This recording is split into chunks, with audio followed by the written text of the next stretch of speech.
Welcome to the QUT Respawn X Littles Valorant tournament. We're reaching into round 2 today, and we're doing our first of 3 big matches between 3 different teams. I'm very much excited to see where this goes, and I'm really looking forward to it.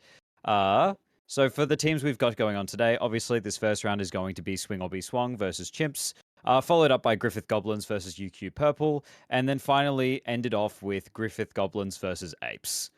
Uh, is there anything that we're looking forward to throughout the rest of these matches? Anything that we're excited about or looking forward to seeing? Yeah, I mean, well, first off, we did play a couple of the games off stream. So currently, if we look at the standings, it's 2-0 for Swung and Be Swung, 1-0 for Better Than You. Apes and Chimps haven't played yet. Griffith Goblins have lost one, and then UQ Purple have lost two. So this will be, if Swung and Be Swung are able to win this match, they will have already got their 3 wins, which will lock them for our playoff. Although I do believe we are jumping into Agent Select now. And yeah, I mean, Jay, when you're looking at this comp, you see that it looks like that is Swung will be Swung has already. Chimps have already fully locked in their comp. What do you reckon? It's definitely an interesting one. I Yeah, think the triple duelist into a team you're not favored against is an interesting choice. I don't think it'll go very well, but I guess we can wait and see. I don't know. There's not really for Sunset. I know Sage is quite strong in this map, but I think the lack of actual site presence on that comp will be a bit of a problem. But I feel like they're taking it easy, right, and just trying to have a bit of fun, I suppose. yeah, fair For enough. Sunset, the first thing that we need to do, obviously, for Sunset, what are the features of Sunset? We're on What the what wrong map. what- Amazing. Yeah, so Yeah. actually, yeah, it looks like sorry we queued into the wrong map. It looks like we're meant to actually be playing Ascent here. So sorry about that. But yeah, so I have a feeling these might not be the comps we're actually seeing. They might have just locked in to be able to switch the map. So a bit of a false start there. So for that, but gives us a bit more time to talk about these teams. Jay, you mentioned that Chimps isn't very favored into this team. Do you want to explain why? Yeah, so Swing will be swung, right? Probably, at least by the record at the moment and on paper, the strongest team in the tournament, and Chimps are on the other end of that spectrum, I suppose, where they've had trouble in their last few games. So yeah, it'll be a rough one. Them trying to like claw over this massive hill that is Swing or be swung, and they're just seemingly infinite mechanics. Yeah. And I think it is important to point out the ranks of these teams. So Chimps is the second QT team, so basically the academy team, I guess you could say. So they're sitting mostly around Diamond Ascendant, I believe. Whereas Swing will be Swung, their full roster has 3 Radiant players, although it should be mentioned that I believe they're playing with both of their subs. And I think one of those Radiant players has been subbed out right now. So might be a slightly more even match than their previous ones, but yeah, I reckon it's still going to be definitely, like I said, a tough hill to climb. Now we're seeing here that the map that we've got for this game is going to be Ascent. Are there any particular comps that work best on Ascent, and what are the characteristics of the map? I think the big one is the Omen, right? Like Omen on this map historically has just been incredibly powerful with the longer chokes through mid, and then of course everyone knows he's got his little like ledge smokes and stuff to give you the one ways. Ends up being very very strong here. Um, yeah, I wouldn't be surprised to see Omen on both sides on this map. Yeah. And I And think, how yeah, do? I Oh no, think that was a bit of a just a remake comp that they looked in because it looks like this comp is a little more standard. Yeah, No triple grip this time. this looks normal.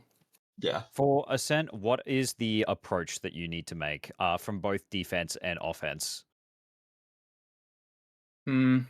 I think given the sort of like 3 lane nature of the map, information's going to be pretty key, as it always is in this sort of game. Well, we see like both of the Sovas locked in at the moment. Yeah, so both Sovas and Cypher as well on one side. Just the value that Sova gets off Dart and Drone in particular on this map is just quite oppressive and strong. And then being able to control the multiple long lanes on this map will be pretty key on both attack and defense.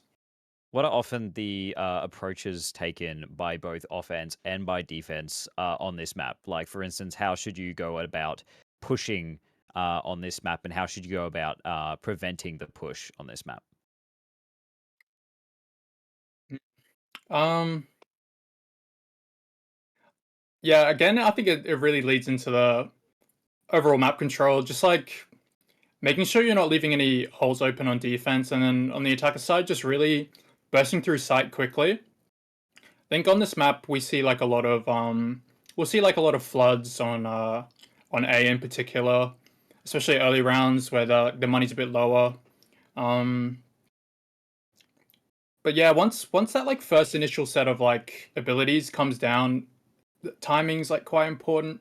You want to be slowing it down once you can't like get information and then sort of analyze where you're going. And looks like we are kicking off this pistol round now. You see a very heavy catwalk push coming out from the side of Chimps. They've got only that Killjoy holding over towards that A main area, sorry. And looks like as the drone comes out, we'll spot Emiya. Will he be able to make anything happen here? He picks up the first kill potentially, and Skooky gets traded by Jaws. And that will be the first one picked up. Second one and third one, Anumi and Emiya managing to take down and completely shut down that catwalk push. Jaws left on the side does get taken down, but Emiya able to pick up that one as well for the second kill in the round. So what do we think of that first round? I think through tree there is a bit interesting, especially when you see the clove smoke come out A main. The clove smoke in A main sort of prevented, I can't remember who it was out of respawn, but they ended up having that like sort of side angle cut off by that smoke, so they couldn't get like an effective fight into main. So they sort of just ended up having to fight two angles at the same time when they were walking through the tree, which is obviously not ideal. And they just kind of got crunched. Yeah, for sure. And it seems like we're going to see an early aggro fight here. All of Chimps pushing in through B main, immediately just trying to take this pressure. Can they find the kill? Anubi will actually pick up two in that smoke, gets taken down, and that will be a Guardian recovered. But Kuki now is going to have to make that gun sing and see if he can make anything happen here. Twix picks up a collat kill with the Outlaw, and Covert will finish it off. That was a fast round. Yeah, the pace is surprising me. This is, I guess, no respect. I was going to say, do you think the skill disparity in terms of the ranks and also the standings is kind of just emboldening this Swung team into just kind of swinging everything, or what do you think is happening there? Yeah, I think just knowing mechanically you're stronger than them. They're taking like very advanced positions on defense. Like we're seeing this Jet peak mid like incredibly early. Just no fear. Into the full buy as well with an Outlaw. I mean, yeah, I mean, don't really care. Here. I'm not sure how many light armors they have on their team, but that first shot does ring true, and that will be Dumpy being taken down to very low HP. That's going to make it very difficult for him to entry onto that site behind his team. But for now, it looks like they've just backed off and they're going for a pretty standard default here. That's actually a beautiful shot coming out from Twix. So Kuki going down. That was a beautiful pixel angle, and he is seeming to make this Outlaw work on this round. Can Covert get taken down here? Looks like he manages to pick up the kill, actually. That's a rough one for the Omen, and takes up another one. This is the problem when you let the Rainer start cooking. She starts murdering everyone, but Lampy able to shut him down. Now Twix, Sheriff out. Can he get the kill onto Monocle here? Flash comes out, but he isn't hit by it. He's got two players swinging him here. He's going to have to hit these shots, but he does have the clove sitting behind him. But a beautiful first tap, and Emmy up able to pick that one up to get a third round in a row on the side of Swing of his sword. And we're seeing this go down to a 3-0 at the moment. What should the approach be here to try and just bring this back? I think that Respawn need to take their time. They're just sort of conceding these by going so fast and conceding like a lot of space really early. They're sort of forcing themselves into these 1v1 duels where it's going to be like really hard for them to win, right? Just the rank disparity, they're just not really going to be favored in these. I think they'll need to slow their approach down. Yeah, and especially not favored in this round. You see, I believe it's Sheriffs across the board on the side of Chimps, so they're just looking for damage here, do whatever they can, although the economy is already looking very rough. Having winning those 3 rounds in a row, especially after just using the bonus weapons on the second round, you've got a lot of money to play with. And first engagement does come out. I'm not sure he's going to be able to get this kill. It runs out of ammo, and now he's going to get swung. That's Enemy taking down the first one, and Jaws picks up another kill on the other side of the map. Monocle able to trade one back onto Emmy, but doesn't expect the second player. Twix coming out, and that's the spike down dropped in mid. Looks like Enemy is able to pick up another kill as well onto Radiant Rice, and now it's just one player left against the world. Kuki, can he make anything happen here? He gets the drop on Jaws, but misses the first shot. I'm not sure he manages to correct his aim there, and now he has the Vandal. He might be able to make something happen here, but the spam is immense, and he's going to be taken down through that box. We believe that play at the very end there with Kuki was the correct one, or do we believe they probably should have tried to play their life there and just try and save up for next round? Yeah, I think in hindsight, probably running away with the Vandals the net positive, but at the same time, I don't really blame Kuki. Like Kuki's gone to pick up Spike, yeah, getting spammed through double box as well. It's just kind of a lose-lose situation, right? I mean, eventually they'll get run down. Yeah, pretty much. And you see, he's actually close to Bladestorm too, and by dying, he does get that extra point. So if he goes down, if he manages to get a kill or an orb in this round, he'll at least have the Blades for next round if they do end up losing this one as well. But you see, an early pick, Kuki taking down the Clove there, and now an immediate push out from Twix. Maybe just pick up one, but Lampy actually trading this one back. This is the first time I think we've seen Chimps in the man advantage situation. All 4 players left alive, heading over towards this A site, and looks like a Heaven and backside hold coming out here. Can he pick up the first one? Kuki has been clean on it, but I don't think he expects the other player backside. And then he's able to pick up 3 on the round. He almost takes it on the 4th, but Kuki able to trade it back. Kuki on for the 3K in the 1v1 clutch now. Has to beat Jaws here. Doesn't know where he's coming from, but you can start making some assumptions based on how long he takes here. Door is closed, which will force him up towards Heaven if he doesn't want to make noise. But breaking the glass now, he will be aware of where he's coming from. And you see Kuki now positioning to hold off that Heaven push. He knows his back's clear with that door closed, and he's able to just hold this angle. Can he win the gunfight? He can. Kuki with a beautiful 4K on the round, and Chimps pick up their first. We saw an excellent excellent plays all around during that round there. What went right for them there, and how can they carry that across to the next rounds? I think the sort of slower approach where they got info and then they realized there was a bit of a gap in A, and they sort of recognized their window. It let them like actually get through and get some decent positions, which we haven't really seen them be able to take advantage of. I think they just clean up that little bit. Like if they found a Numi on site, it would have been a wash of a round, I think. Yeah, and a rough mix there from Twix. He's not able to pick up that first kill to Tarzan. 3 players being him might spell a bit of danger. His dash timing is running out, but they know all 3 players are there now, and now this overall will come out. Hunter's Fury forcing them back. I don't think he's had any tags yet, but Kuki actually able to get a good swing off. He wasn't expecting the player there, and the dash throws off the crosshair placement, picking up the second kill of Emiya, but dashes straight into Jaws. He didn't clear the angle properly, and now Jaws here may be able to make something happen here. I'm not sure they know he's in the corner, but that flash is perfect, and Lampy able to pick up that kill as well. Now Monocle taking another one down, and that's only 1 player left now in a 1v4 with the KO ult down.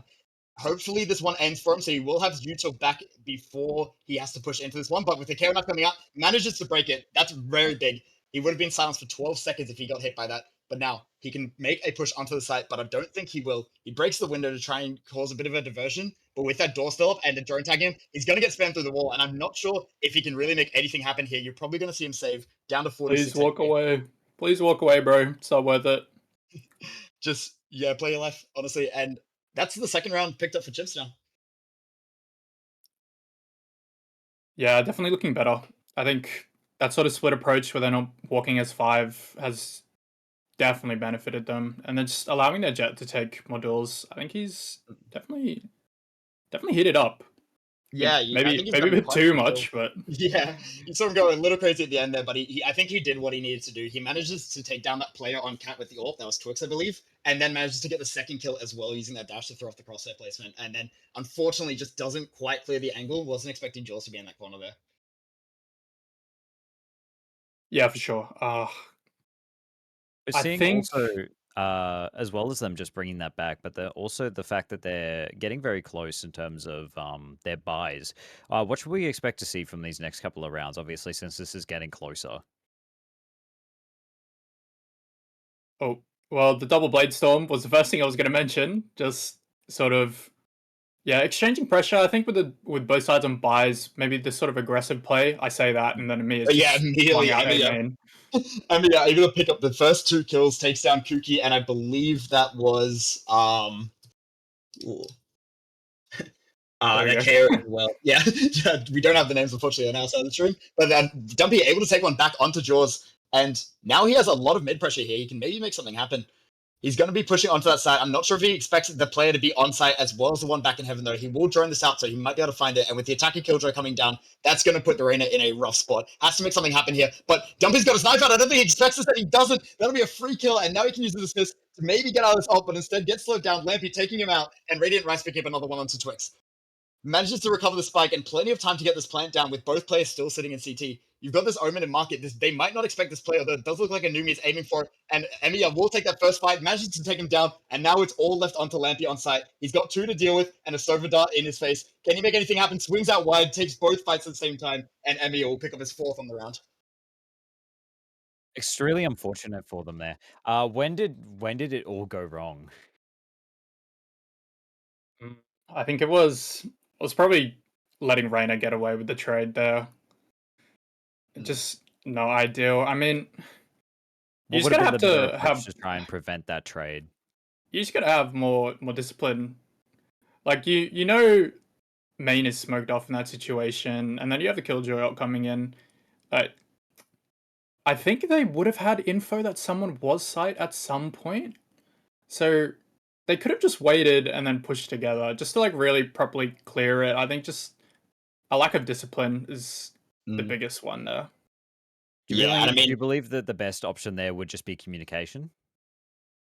Yeah, communication, and then just making sure you're timing everything together. I think just making sure, like, again, when you're at like sort of firepower disadvantage when they are at the moment, you definitely need to be going together on things like this. Oh, that's a brutal kill for Kuki to pick up, but with the Clovon is able to come back into that one, and Kuki will get taken down in the back. We saw Dumpy go down as well, and now it's just Lampy and Radiance trying to make something happen here, but both of them go down. With one player left, Monocle has to do it all. 1v5. Can he find the first kill? He manages to pick that one up. Emiya going down again for the second time this round. But this is looking dire for Monocle. I think he just has to try and save here, but it looks like he's getting pushed from both sides. Manages to pick up another kill, though. An enemy now left on his own, but able to pick that one up. And that will be Monocle going down for a 6-2 scoreline so far. We really saw them doing extremely well just before. I really they charged forward, they started taking things back, and now it's all just seeming to fall apart. What is going wrong for them, and what are they doing wrong that just keeps leading them down to this situation? It's a rough one. Like, Swung and Swung are just kind of getting away with whatever they want, it feels like, in these dry duels. Like, Kova just walked up mid for fun and walked out with a free kill. I'm not really sure. Just what needs to change? I think it's a confidence thing. I think partially is if you can knock the confidence of the Swung team, actually put up a fight. But speaking of putting up a fight, Kuki taking that one down, but enemy Numi able to immediately trade that one back. But yeah, I think if they can kind of shake the confidence of Swung and get some of their self to start winning those fights, and then just focus on their fundamentals, clearing those angles, making sure you're holding the right lines, and just kind of peeking together and peeking in an intelligent way is the best way they're going to be able to win this. And Twix picks up another kill, though. Dumpy able to trade him back, though, and picks up a second one as well. And Numi going down. And now that's a 2v2 with the site control. 3v2 with the site control for the attackers now. You've got Cypher in Heaven and Reyna in Tree. They're going to try and pinch this play together. You'll see the door broken by Reyna, and now they have that second avenue. He does have the Empress here if he wants to pop it. Throws out the blind and sees if he can find anything in that corner, but nothing there. 2 players hell, 1 gen, and they're going to have to try and find these players and make something happen. Dodges the recon, and now it looks like both players looking to stack up in Tree and try and push this one out together. And that Clove Smoke is a really good one-way. Able to not pick up the first kill of Dumpy, though, and Monocle takes down another one, and that'll be the 3rd round now for Respawn. Yeah, I think not expecting all 3 on site. Like, they definitely walked in, saw both hell, and kind of tunnel visioned on that, not realizing we had the Omen still sitting gen. Sort of just ended up losing the 3v2 trade, right? With that being the case, how should they have approached that instead, just to try and prevent that from happening? I think the mistakes were made earlier in the round as opposed to the 3v2. Like, that's always going to be a tough situation, and they don't really have the util to be able to, or time to clear out A main as well. And I think the default there would have been to have at least 1 player A main, so just kind of an unfortunate situation, I think. Yeah. And we're seeing what feels like the 5th incarnation of that 1v1 in mid, but Dumpy this time able to take down Twix. That's shutting down their star player. See if anything can happen here, but Emiya actually sitting in wine, I believe, gets scanned out, and they know he's in this wine corner now. They almost light up for him. He takes down 1, but Monocle able to trade it back. That's now put us into a 4v3 on the side of Chimps, and they are once again looking in that advantage position with a lot of players grouped towards mid and not a lot of presence from the side of so it'll be Swung, but a 1-for-1 trade, Radiant Rice going down, and It's an evil Lampy swing. picking up the kill as well. Yeah. I mean, they feel like they are living up to their name, Swing will be Swung. They are swinging all of these angles, taking whatever fights they can, and it's working for them for the majority of the time. But once again, in a familiar situation, this 2v2 with A being the target for both teams. And it looks like they've managed to read this one. The flash will come out, and both players will be close on this, so they might be able to fight them before they get spiked down. But so there's actually 3 players alive on Chimps pushing into the site, and now with that Killjoy turret being thrown out, they know one player's in heaven. They're going to throw out the molly, and that's going to slow them down as well. That's a free spike plan, and hopefully Chimps are able to spread this one back out. But looks like they're going for the same 2 Gen 1 hell kind of post plan. Same situation. Literally identical. I think it's almost the exact same players up as well. Dumpy taking an early kick out, dropping the range down to 49 in the 1v3. Molly popped, and so does his head as Dumpy picks up the kill into covert. That's probably the best round that we've seen from them this entire time. What could they carry through from that? Like, what is there to be learned from that round there, just to carry over to the next ones? I think again the recurring theme is definitely discipline. Like they're walking well together, using util with good layers. Like the timing with the KO knife into the Killjoy turret, just to make sure that you get that on top of Jen, and you're really securing heaven as well to prevent the Reyna from walking out early. Yeah, that double Definitely molly heaven too from the KO and the Killjoy just really makes it tricky to play in that spot. And speaking of tricky to play spots, Twix trying to take this fight with the Sheriff has to back up, and now the Stinger will swing out instead, but Monocle able to take that one down, and this aggressive nature is starting to get punished by Respawn. It feels like they're starting to remember how the pace they like to play at goes, and they're able to slow this one down and try and push onto the site. Now, free site control, and they're going to get this plant down, but the door does get immediately broken, I believe. Actually, I don't think they did, so it will be a pretty safe spot here. And you see the Omen on the side of Chimps does go back out into A main. This is the thing they've been lacking here, is that extra lurk presence. But that's Sober Dart is going to make things difficult. And Numi picks up 1 kill onto Monocle, and now they know there's at least 1 player in hell. But Radiant Rice from that A main position taking down Jaws. Twix now in a 2v4, manages to pick up the first one by swinging out, and that will make this a little more even, but these Guardians are not the exact weapons you want, except in that situation. And Numi takes down one, but Kuki swings out and takes down Twix and gets the refrag. We're seeing Chimps really bringing this back here at the second half of this. What can Swing or be Swung do at the moment to just try and adjust to the way that they're playing as well? Obviously, since this game, it is a push pull all the time. Just what can they do? I think they're starting to get punished for their ridiculous swinging. Suppose I think they need to lean into the second half of their name and start being swung. You know what I mean? Like, yeah, just overly greedy swings. Like the timings aren't bad. Like what Anumi caught in mid maybe 2 rounds ago was quite good, but I think just slowing it down, and it looks like they've recognized that now. Nothing too aggressive. Playing a lot safer. You see even the that tree hold into tiles, he's playing it a lot safer. Before they were swinging that out and there was no one there, they were holding it, they were pushing out mid. This time just falling back to a much safer position, waiting for the push here.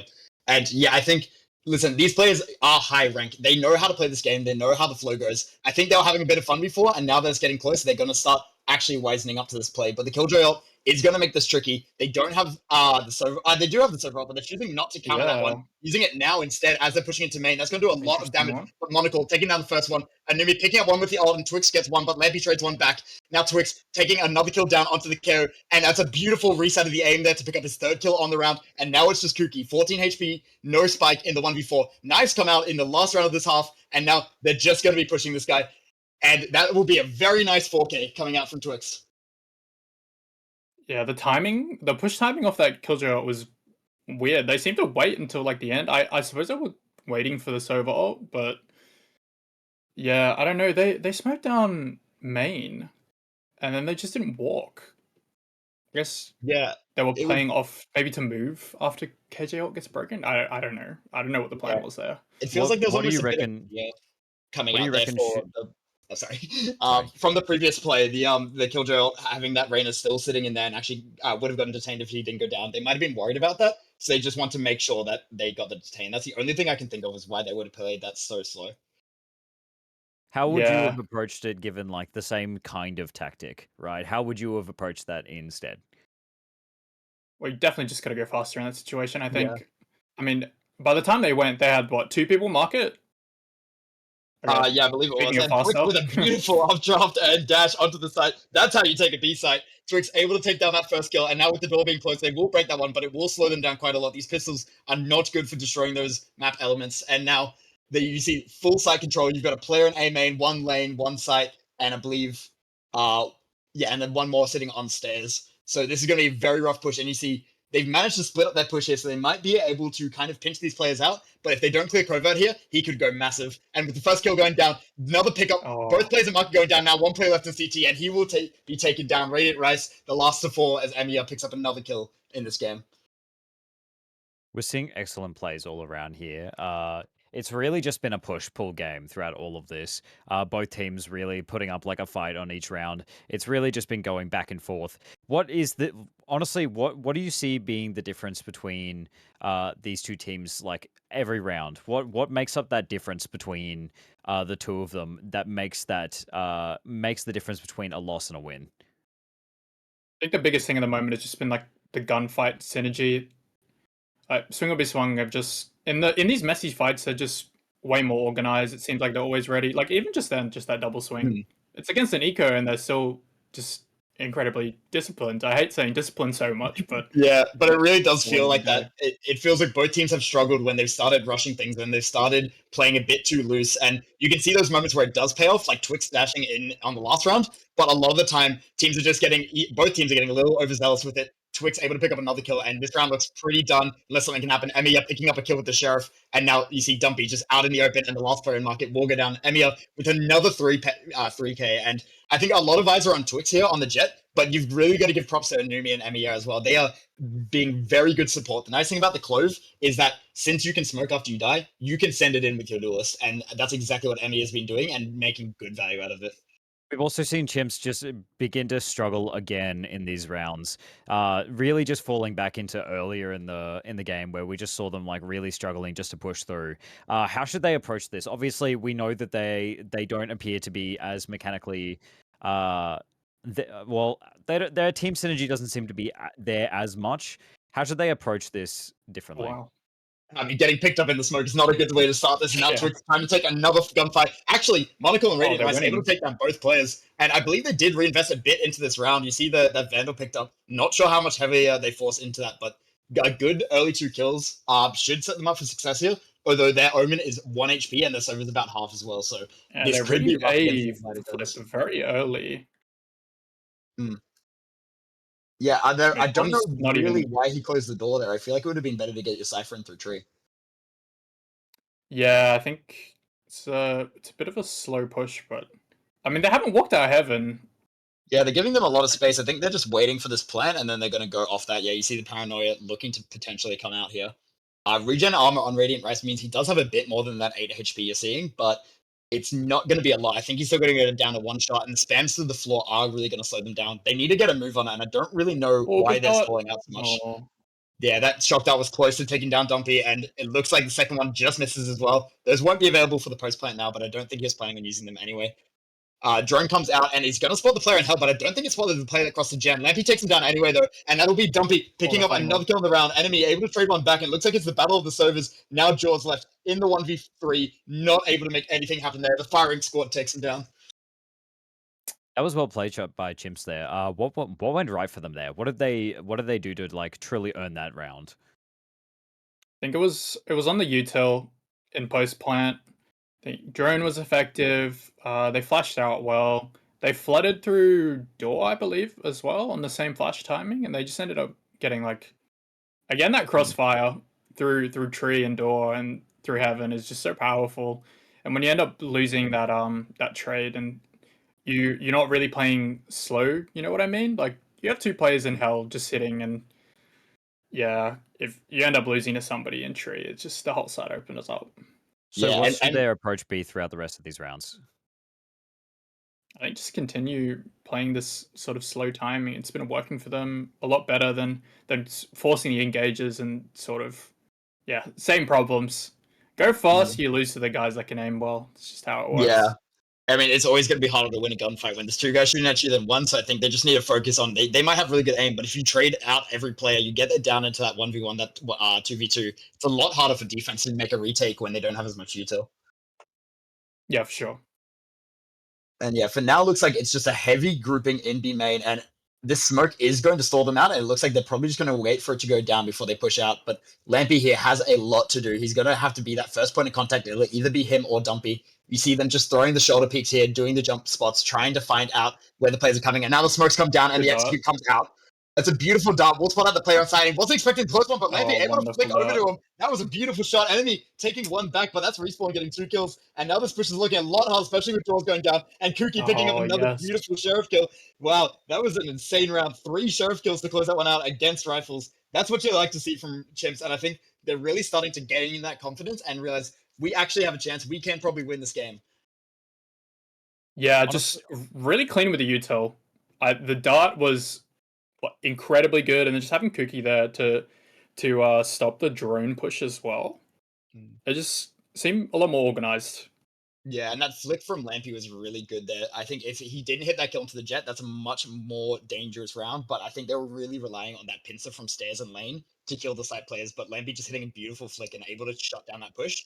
You see the early Leah will come out to force Kuki back. Kuki taking the swing again, has that dash up, loses half his HP and doesn't do anything back. So that's going to be a bit rough for him. But now Anumi looks like to be the first player to push Cookie, up. the recoat! Why are we pushing smokes? Yeah, this is very bold, especially with a stinger in hand. But luckily, Kuki, apparently listening to the stream, backs up and does heed your advice. And Jaws goes down while trying to take out that turret. That's a rough one for him. But I mean, this is an eco, so we're probably going to see a bit of a slaughter. Speaking of a slaughter, how many pickups can he get here? Oh, None, no. actually. Emia, without even the help of his team taking out the first one. And that flash was spelled doom Oh, for guys. Kuki. Now, Dumpy and his 2 teammates have to push back onto this one and see if they can get anything going here. The door will come down and they will be able to break that one early. That's going to put the early pressure. But Dumpy gets caught with his bow out. Is it going to be taken down? The knife's doing enough chip damage that the stinger finishes him off. And now with 2 players left in against the 4 of Swing will be swung, it's going to be tough for them to get back onto the site. Although Lampy picks up the first one, immediately countered by that Clover. Just decides to stick it. Oh, and actually, wow. what a call! Lampy, what are they doing? Corvette takes one back, but now all of a sudden it's a 1v1. Corvette knows where he is, but Lampy picks up his 4th in the round. That was an insane round, and I don't even know how they pulled that off. How was Lampy just magic picked like 4 kills out of his back pocket? What's going on? I thought it was lost. Yeah, that's just over. Should have been done. I thought, especially with the Clover, bringing it back into that 2v4, but it feels like they got a bit cocky there. Like, surely with the Clover, you back around the corner, no? Yeah, I mean, Swing will be swung, right? They Yeah. live and die by this. I mean, these are the odds that they'll take, I guess. Yeah, I mean, and this is, I don't think what we were expecting to see from the scoreline of this match. 9-8. This is a close game from a team that has dominated 2 other teams. They went 13-4 against both UQ and Griffith, and those are 2 of the higher tier teams we're expecting to see in this tournament. And now all of a sudden, I mean, Chimps have gotten both their round counts combined. Big what? Oh my god! What's going on? I think we might have to check Radiant's PC. He just got 2 kills. This is not normally. Check in PC. This is not normally. Yeah. This is insane. And now Lampy has a beautiful opportunity. Picks up one and backs away. Beautiful they discipline hitting there, up? like you were saying. I They think came to play. we definitely have a match on our hands here. With 2 players left, they'll see if they can repeat what Chimps managed to do to them last round, but looks like instead they're probably just going to go for the save here. They might do the late wrap to A. They do have still a minute on the clock, but I think likely you're going to see them save here and use this time to try and figure out what they're doing here because, I mean, yeah, this team we were expecting to pretty much dominate Chimps, and instead this is a tight match. Yeah, I wanted to go eat dinner. I thought it was going to be fast, but no, instead we got this barn burner of a map. Oh, okay. That was a bit aggressive, but yeah, I think at this point, I don't know what the economy's like, but it looks like they're probably going to want to try and take this they'll be... Yeah, you see Kuki close to knives, unfortunately won't be able to, isn't up in this round, so won't be able to farm more of that ult, but they have enough money, and it's really looking rough on the side Swing be swung, their economy. But looks like they're going for this anyway. They're not trying to save the guns. They're going to try and make this play happen. Do they expect the double boathouse play here? Krovo going one way and the Rainer going the other. Can they make anything happen? It looks like Jaws will pick up the first kill, but with only 13 seconds left, they have to clear out this boathouse player. He gets swung, has to pick up the first one, and a beautiful flick. Wow. I don't know what happened to Jaws there, but Monocle able to clutch up that round in a beautiful fashion. We are seeing Chimps really wake up here. It's crazy to think that these were the players who were just getting absolutely dominated earlier in this game. Insanely well played by all of them. They've just suddenly woken up from a dream. just to try and pull this back. There's not even a question about it. There's no questions I can even ask. That's just cleanly played by Chimps throughout all of that.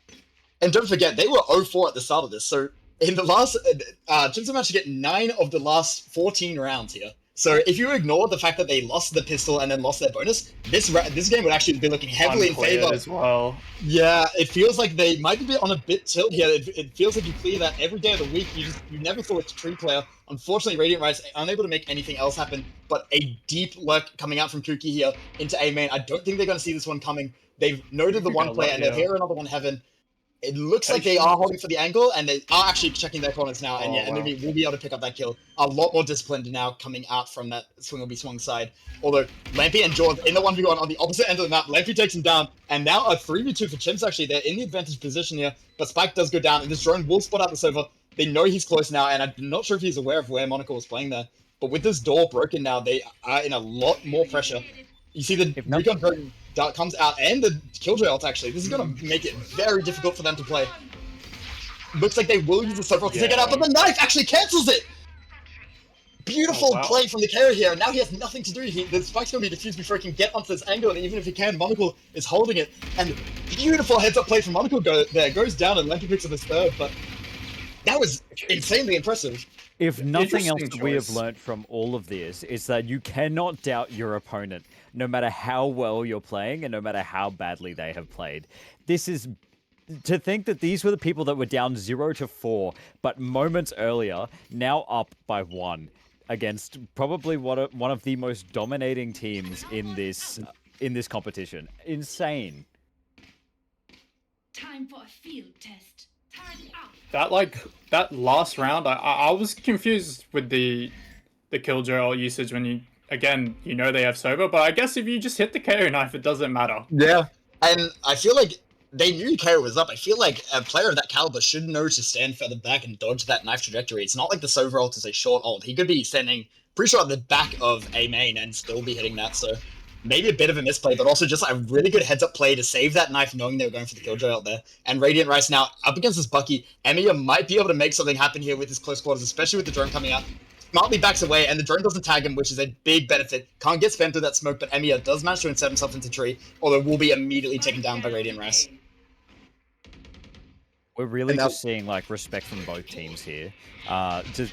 We saw to think that Swing will be Swung, but like earlier in this game, really just showed that they thought that they were in it to win it. Easy win here. It really just proven that it is not an easy win. Yeah.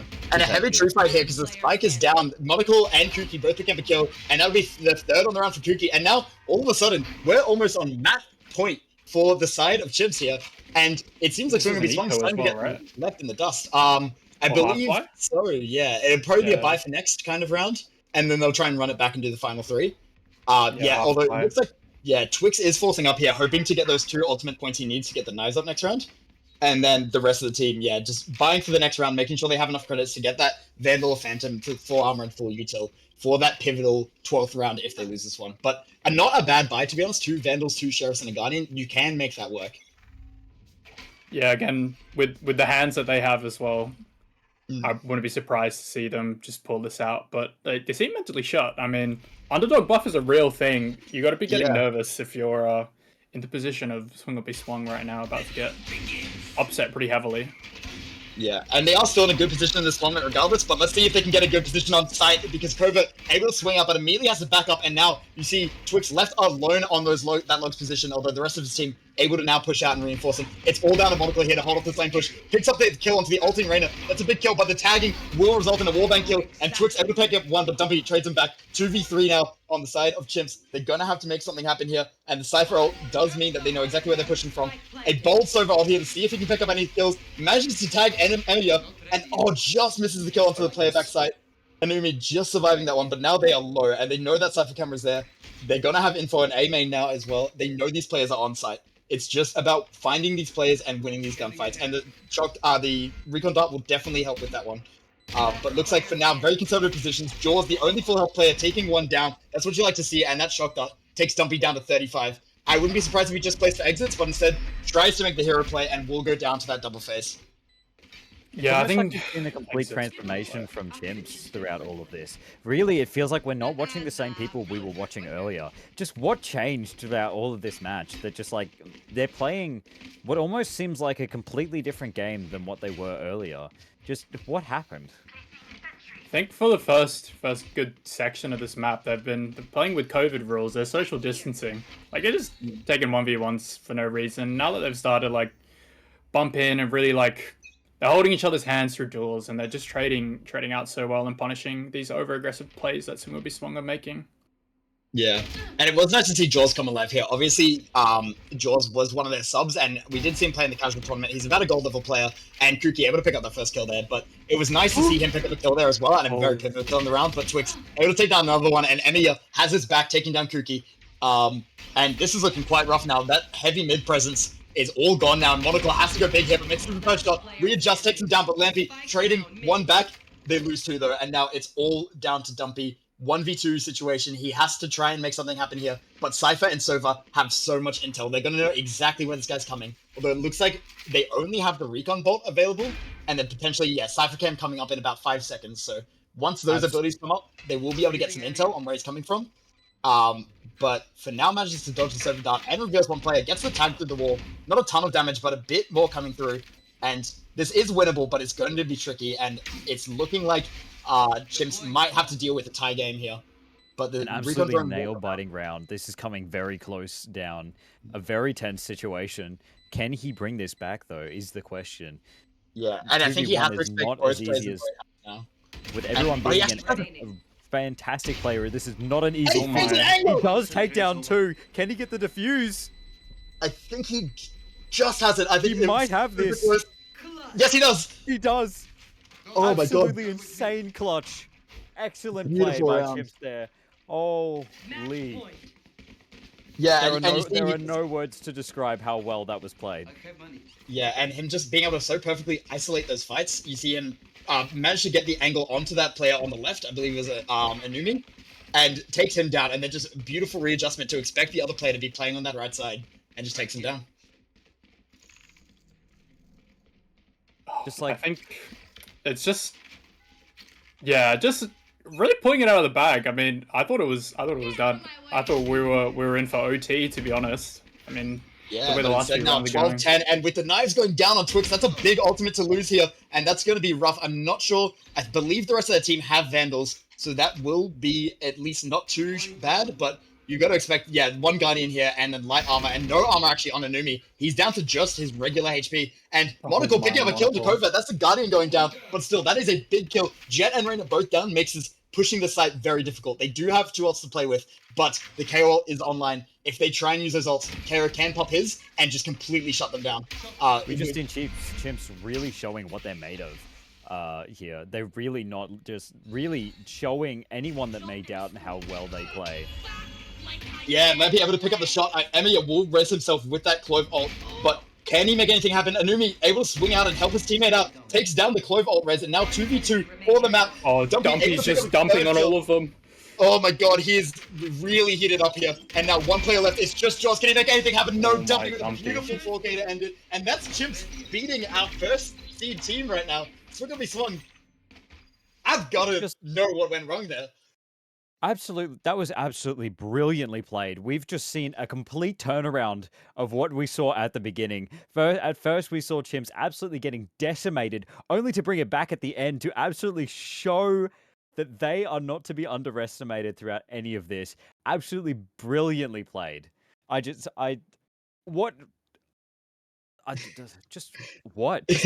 we witness? Honestly, yeah, clutch out of his mind. Yeah.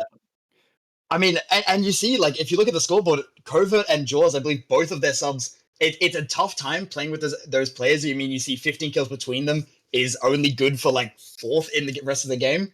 So you've got to put some respect to them, and they did have to step in last minute. It seemed like we had some issues with getting the rest of Swung and Be Swung on. And yeah, that probably would have made the difference, but still, that is 3 Radiant players playing against mostly a Diamond Ascendant team. That's like a 2 rank gap, like, minimum. And they managed to just really impress the entire team, just pulling their weight, and yeah, beautiful play. at the very beginning, we also saw like a big difference in mechanical skill as well, right? Obviously, that was one of the factors that we saw earlier on that was kind of like the big difference between the two teams and the reason why an aggressive playstyle wasn't working for them. But at the end there, it's like something woke up inside all of them. They were hitting shot after shot. We saw a completely different side of Chimps at the end there, and Swing or Be Swung just really struggled at the end there. What went wrong for Swing or Be Swung? What were they doing wrong at the end, or was it just that Chimps were playing out of their mind? I think it was just a lack of respect.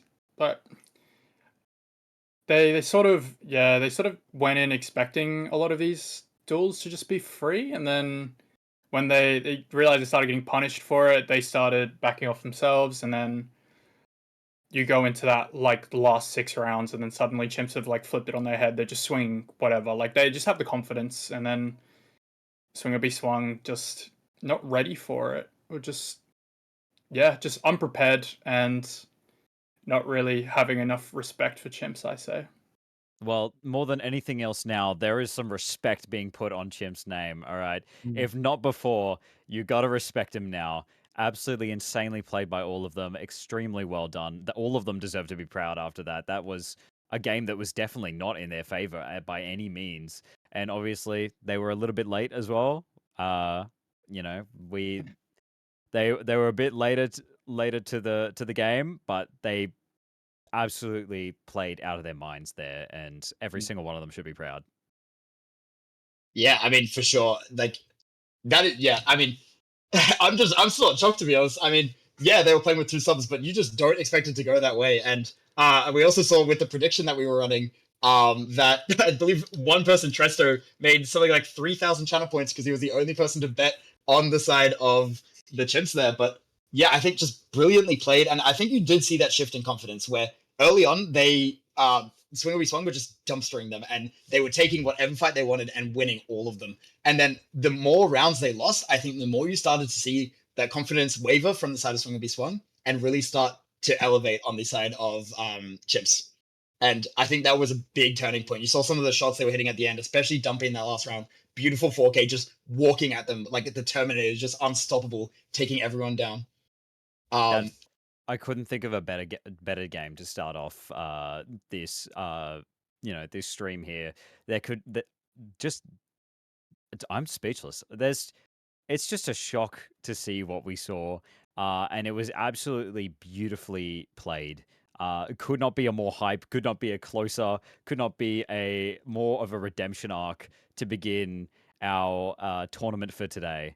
Also coming up, we've got Griffith Goblins versus UQ Purple. So for anyone watching in the stream, make sure to stick around for that. It's going to be hopefully they can follow on from that game there, because that was just yeah. And yeah, unbelievable. and that's only our first of three matches. And next up, I think, is a much more hype set of matches because you've got that uni rivalry. You've got Griffith versus UQ and then Griffith versus Apes, which is the QT, basically a tier one team. That's all of their super high ranked players. And honestly, we could see both QT teams winning here. It really depends. But I mean, first off, Griffith have to get through UQ on this round. And I believe if we look at the standings, yeah, so UQ has lost both their games and Griffith has lost the one game they have played. So we're either going to see both uni teams going 0 and 2, I guess 1 and 2 and 0 and 2. Or we're going to see potentially UQ picking up their third loss in a row. And teams are only playing 5 matches, so you really need at least 2, ideally 3, for the next to make it into the next stage of the tournament, because only the top 4 of these 6 teams will go through. And if last game was anything to go off of, you were just really, there's just no telling who's going to win. It could be anyone's game before the game starts. Even if you're down like a few rounds, you can bring it back with good discipline and good teamwork as well. We really just we saw that throughout the entirety of the last game. Just fantastic discipline. As we mentioned earlier, they were lacking in that. But once they slowed it down, they played it well. They really just came together and were able to bring that back at the end. That being said, Swing or Be Swung played excellently, especially at the front there. Their mechanical skill was just amazing, and they played aggressively at the beginning there, really, really well.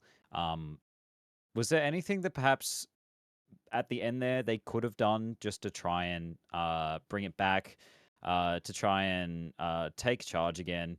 Was there anything that they could have done throughout all of that, do you reckon? I think the big turning point at the end was losing that force buy. I think it was, or would have been maybe 3 rounds before map point. But they forced up to try and get that as we mentioned, the jet ult, but ended up not working out. And I think they would have just been better off going for that full save and sort of conceding, because I think they were what was it? It was like 10-11 or something, and they didn't want to concede like even pointing. I can't quite remember, but there was a couple of questionable forces, but I guess they want to back themselves, right? And Yeah. it's in character for their team to do that, but they ended up getting punished for it today anyway. Yeah, and we But have actually gotten an update. Sorry to cut you off on the standings actually, because another match was being played off stream, and so now it looks like UQ Purple has actually lost their third match, and Griffith have lost their second, which means it is do or die for UQ Purple. If they want any chance, they need to win this game against Griffith, and Griffith honestly aren't looking in a much better spot, especially playing 2 more of their games today. By the end of today, we're probably going to know whether or not Griffith has a chance. They need to win both their matches today if they want even a chance to safely secure their playoff spot. Well, you know what that means? It means the pressure's on in these next couple of games. Mm. Griffith is really going to have to lock in on these ones and not let that pressure get to them. But at the same time, well, it means that we're shaping up for a really intense and really high stakes match here with do or die. Yeah, and I mean, we've got some stats of the previous games that these two teams have played. Griffith in their first game, I believe, you saw Bambi and Expense really popping off. So in terms of the ACS and in terms of their kill participation, so definitely going to be keeping an eye on those players. On the side of UQ, looking like Sid the Kid is definitely someone we're going to keep an eye on. We saw him in our first streamed game, and he was doing a lot of work, but just unable to really clean that one up. We saw some really good plays from Tor and Quantum as well, but they just weren't quite able to secure it. So I want to see if they're able to come in with that same fire that they did in their first match, but this time try and close it out against Griffith Goblins. Yeah, I'm excited to see how these next matches go.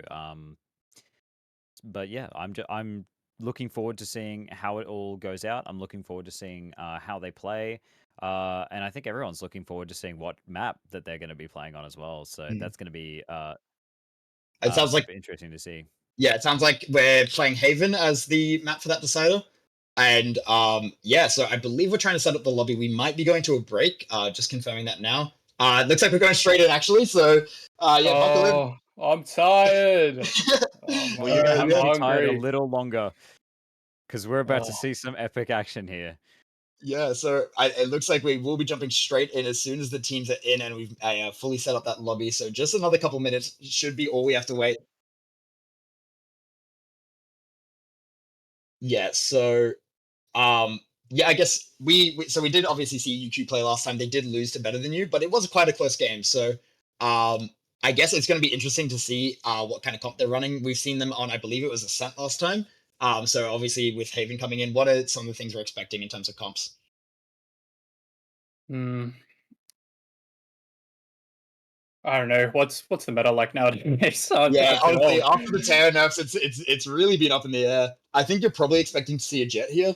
It's usually the kind of standard play. It's either probably Jet or Neon. Yeah, I think. Yeah. Oh, but I'm not sure. Breach historically popular here, but with the nerfs, I think we've been seeing in VCT that's like been surprisingly effective at sort of Yeah. neutering the stun. I don't Yeah, know I if mean, that'll we follow through team here start though. running this over as well for that intro gathering. I Yeah. think it's not a very common Kara map. Could potentially see the fade as well. I'm not sure we've actually seen it on the on any of our stream games yet, so that would be interesting to see come out. But I have a feeling it's probably going to be the Sova. You're probably going to see either the Killjoy or the Cypher as well. Omen's still really good on this map. I mean, the current meta is basically you're either running Omen or Clove, and then maybe a Viper as Yeah. well. On top of that, yeah. So it looks So we're like heading we into have a Haven yeah. now. Haven, what's the map like? Let's give us a rundown. What are the play styles on this map like?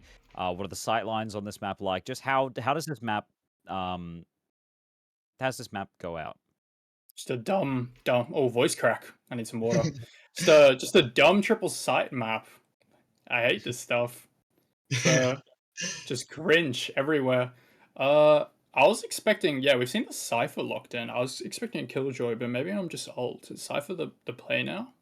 I think So it's really what either are or. the characteristics of a triple site map for those that might not know? Why do you think it's so cringe? Well, there's 3 sites, and as a result, there's a lot of different places you can rotate to. So you end up with a lot of post plants. And if you're anything like me and impatient, you don't like post plants because there's util all over the place, and you're swinging into people who are waiting for you. So yeah, not a fan of the triple site maps. So how Yeah. should both attacking and defending teams go about attacking and defending on this map?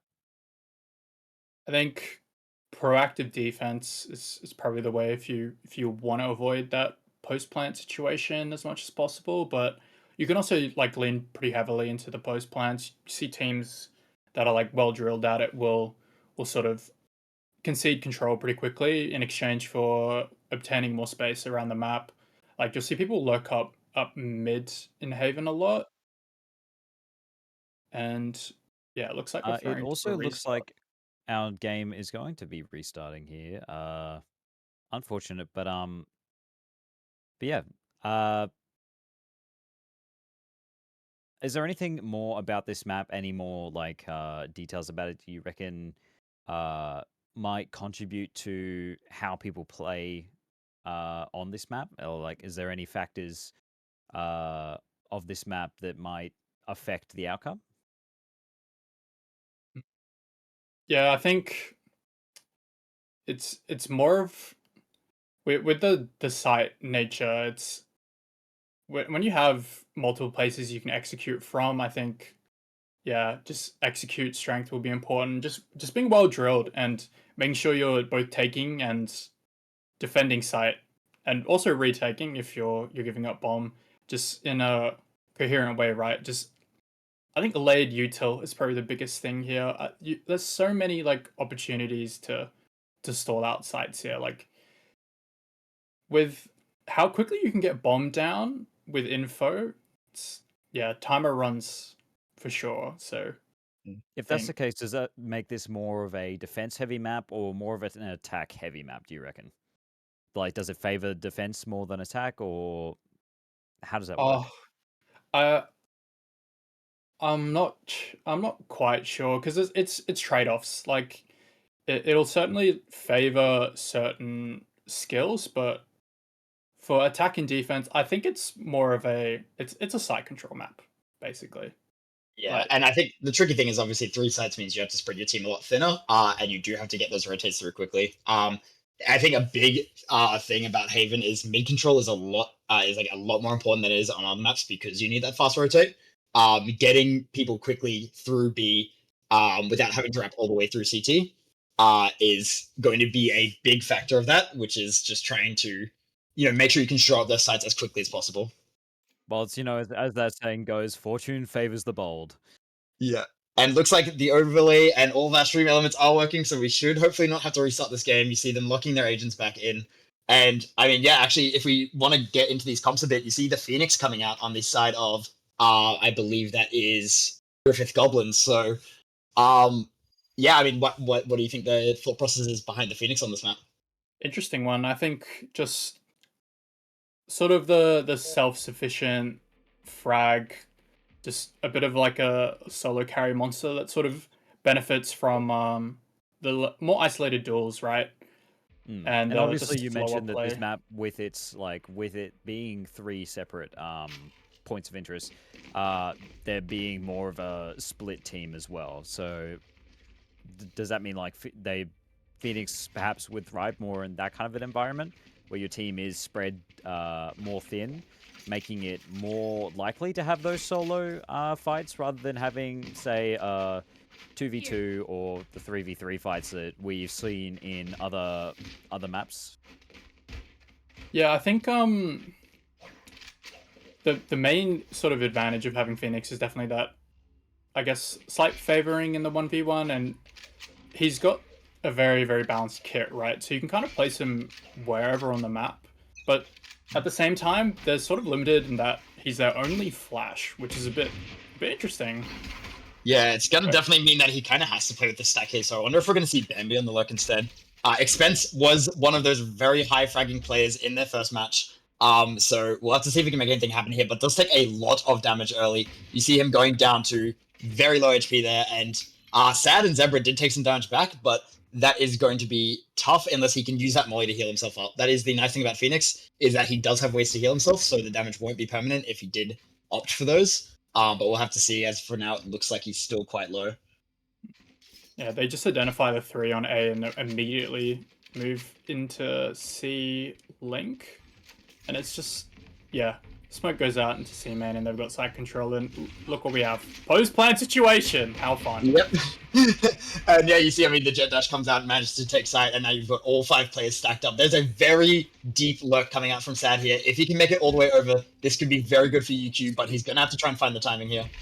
With Sad and Zebra both being on low health, does that put them at a disadvantage when it comes to the fight? It seems to not be, as Zach Zebra picks up the first kill. Barry able to trade 1 back, and Pocket picks up 2 as well. Beautiful play, and the backstab does come through in the end. Sad taking down the final player. And yeah, I mean, it looks like it did matter a bit because those players were going down very quickly on that pop out from CT.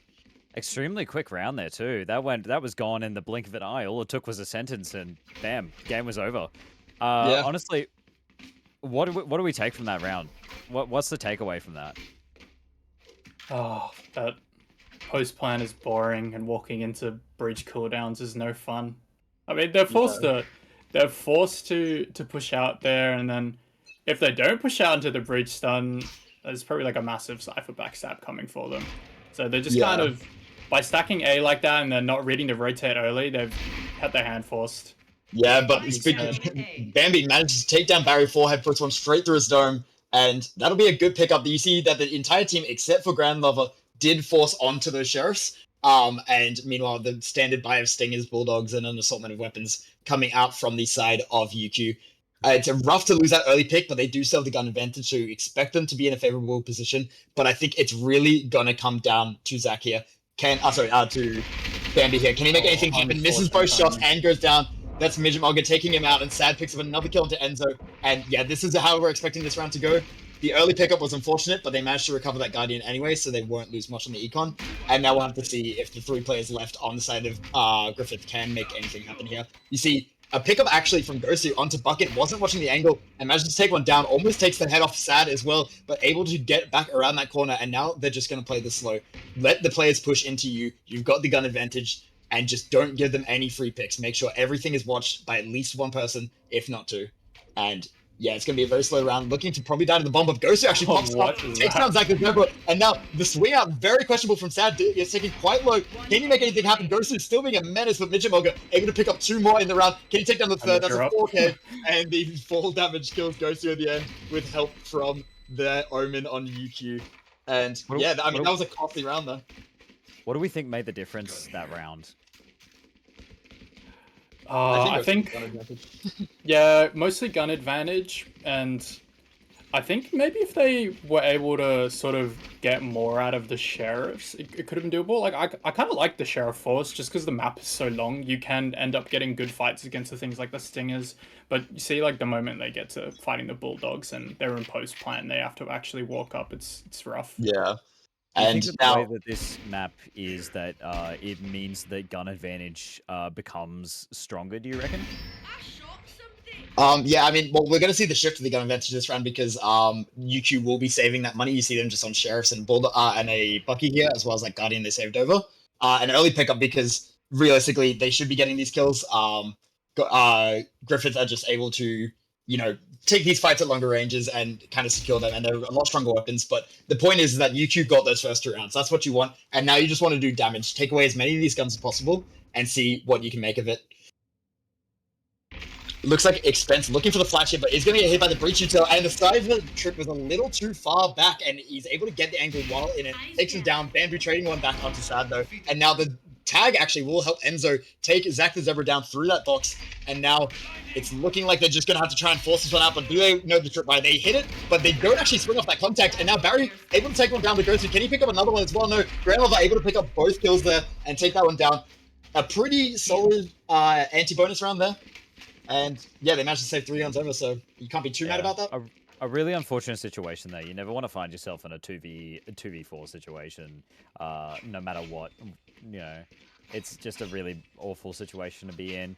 What went wrong for them earlier on there? Obviously, you know, once you get down to the 2v4, it's kind of out of your hands to an extent. But yeah, just what went wrong that put them in that really awful situation? I mean, they were just spread all over the place with weak guns. It was, I mean, I kind of got lost. I'm not gonna lie. Kills happening all over the map at the same time. Just yeah, duels everywhere. If you have this gun disadvantage, you kind of have to play together if you want to do like a decent amount of damage.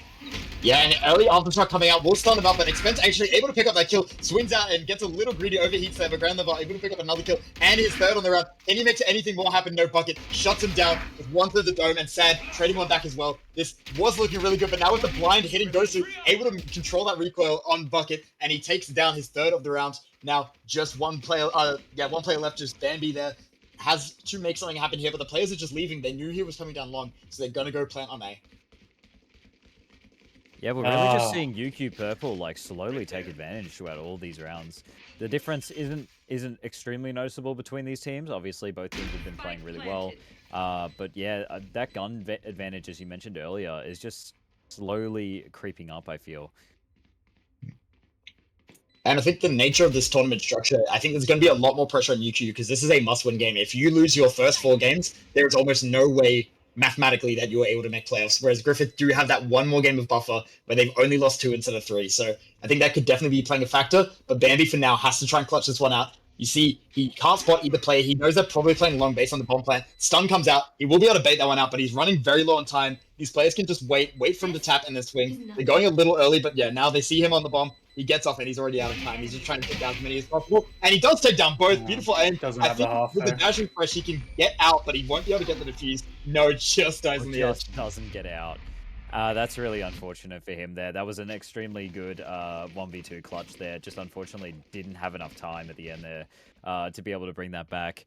I don't think that there was anything he could have done once it got to that point. Was there anything that they could have done earlier just to try and just avoid getting into that situation? Again, we keep seeing you know, GG get into a situation where they just really struggle against UQ Purple. And they conceded C like very quickly. I'm surprised with how effective they were able to take that out. I mean, they did trade. I think it was like 2-for-1 or something in the end, but yeah, they just conceding side control like that, and then the Jet going for that long rotate and not really like. They didn't buy enough time for the Jet to get value off of it. And then once you get stuck into that, again, post-plant 2v1 against Breach, it's kind of just a GG.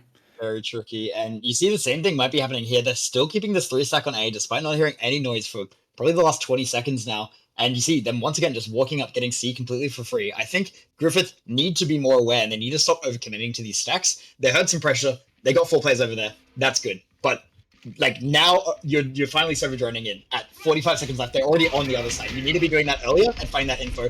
Expense does overpeak though and does get taken down by Midget Mugger. And now it looks like they have full side control after that, and they will just have to push in. And I'm seeing it. I feel like this is the exact same round we're watching as the pistol. You got a late lurk from Cypher coming in from the exact same spot. 5 players on site.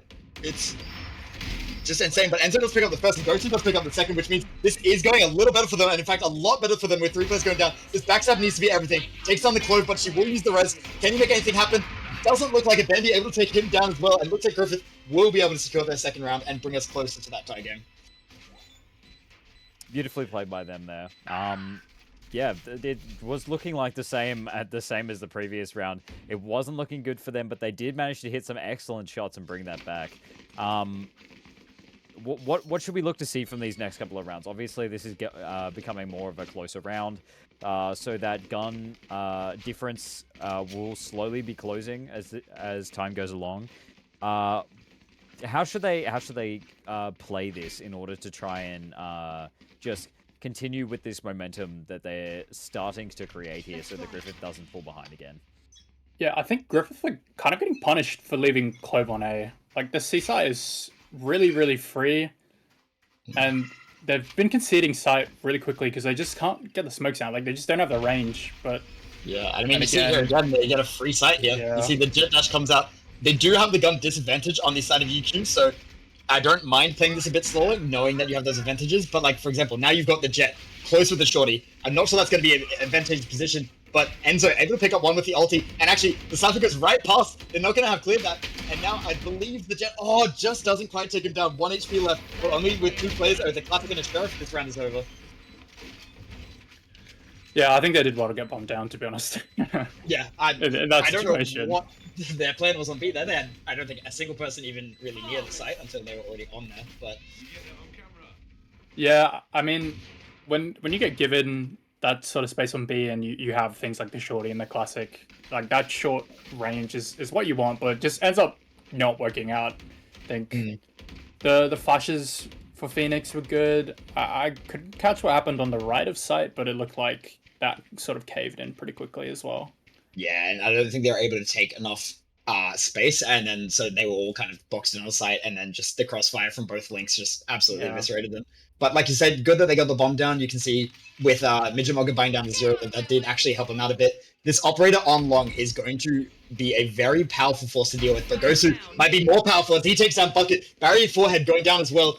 Midget does get the trade back onto Gosu, but this is already a very rough spike start. They managed to recover the spike, but now they don't really have a point of entry. They don't really have a direction, and Jet's going to swing into 2 of them. Has the knives out, unable to make anything happen there. Enzo crouching under that one and takes Zach Zebra down. Now only 2 players left on the side of UQ, and they have to try and make something happen here. Looks like they're heading towards B, and that is probably the correct site choice, although with 2 players rotating over now, I think it's quickly not becoming the play, and looks like they might be pivoting to C instead.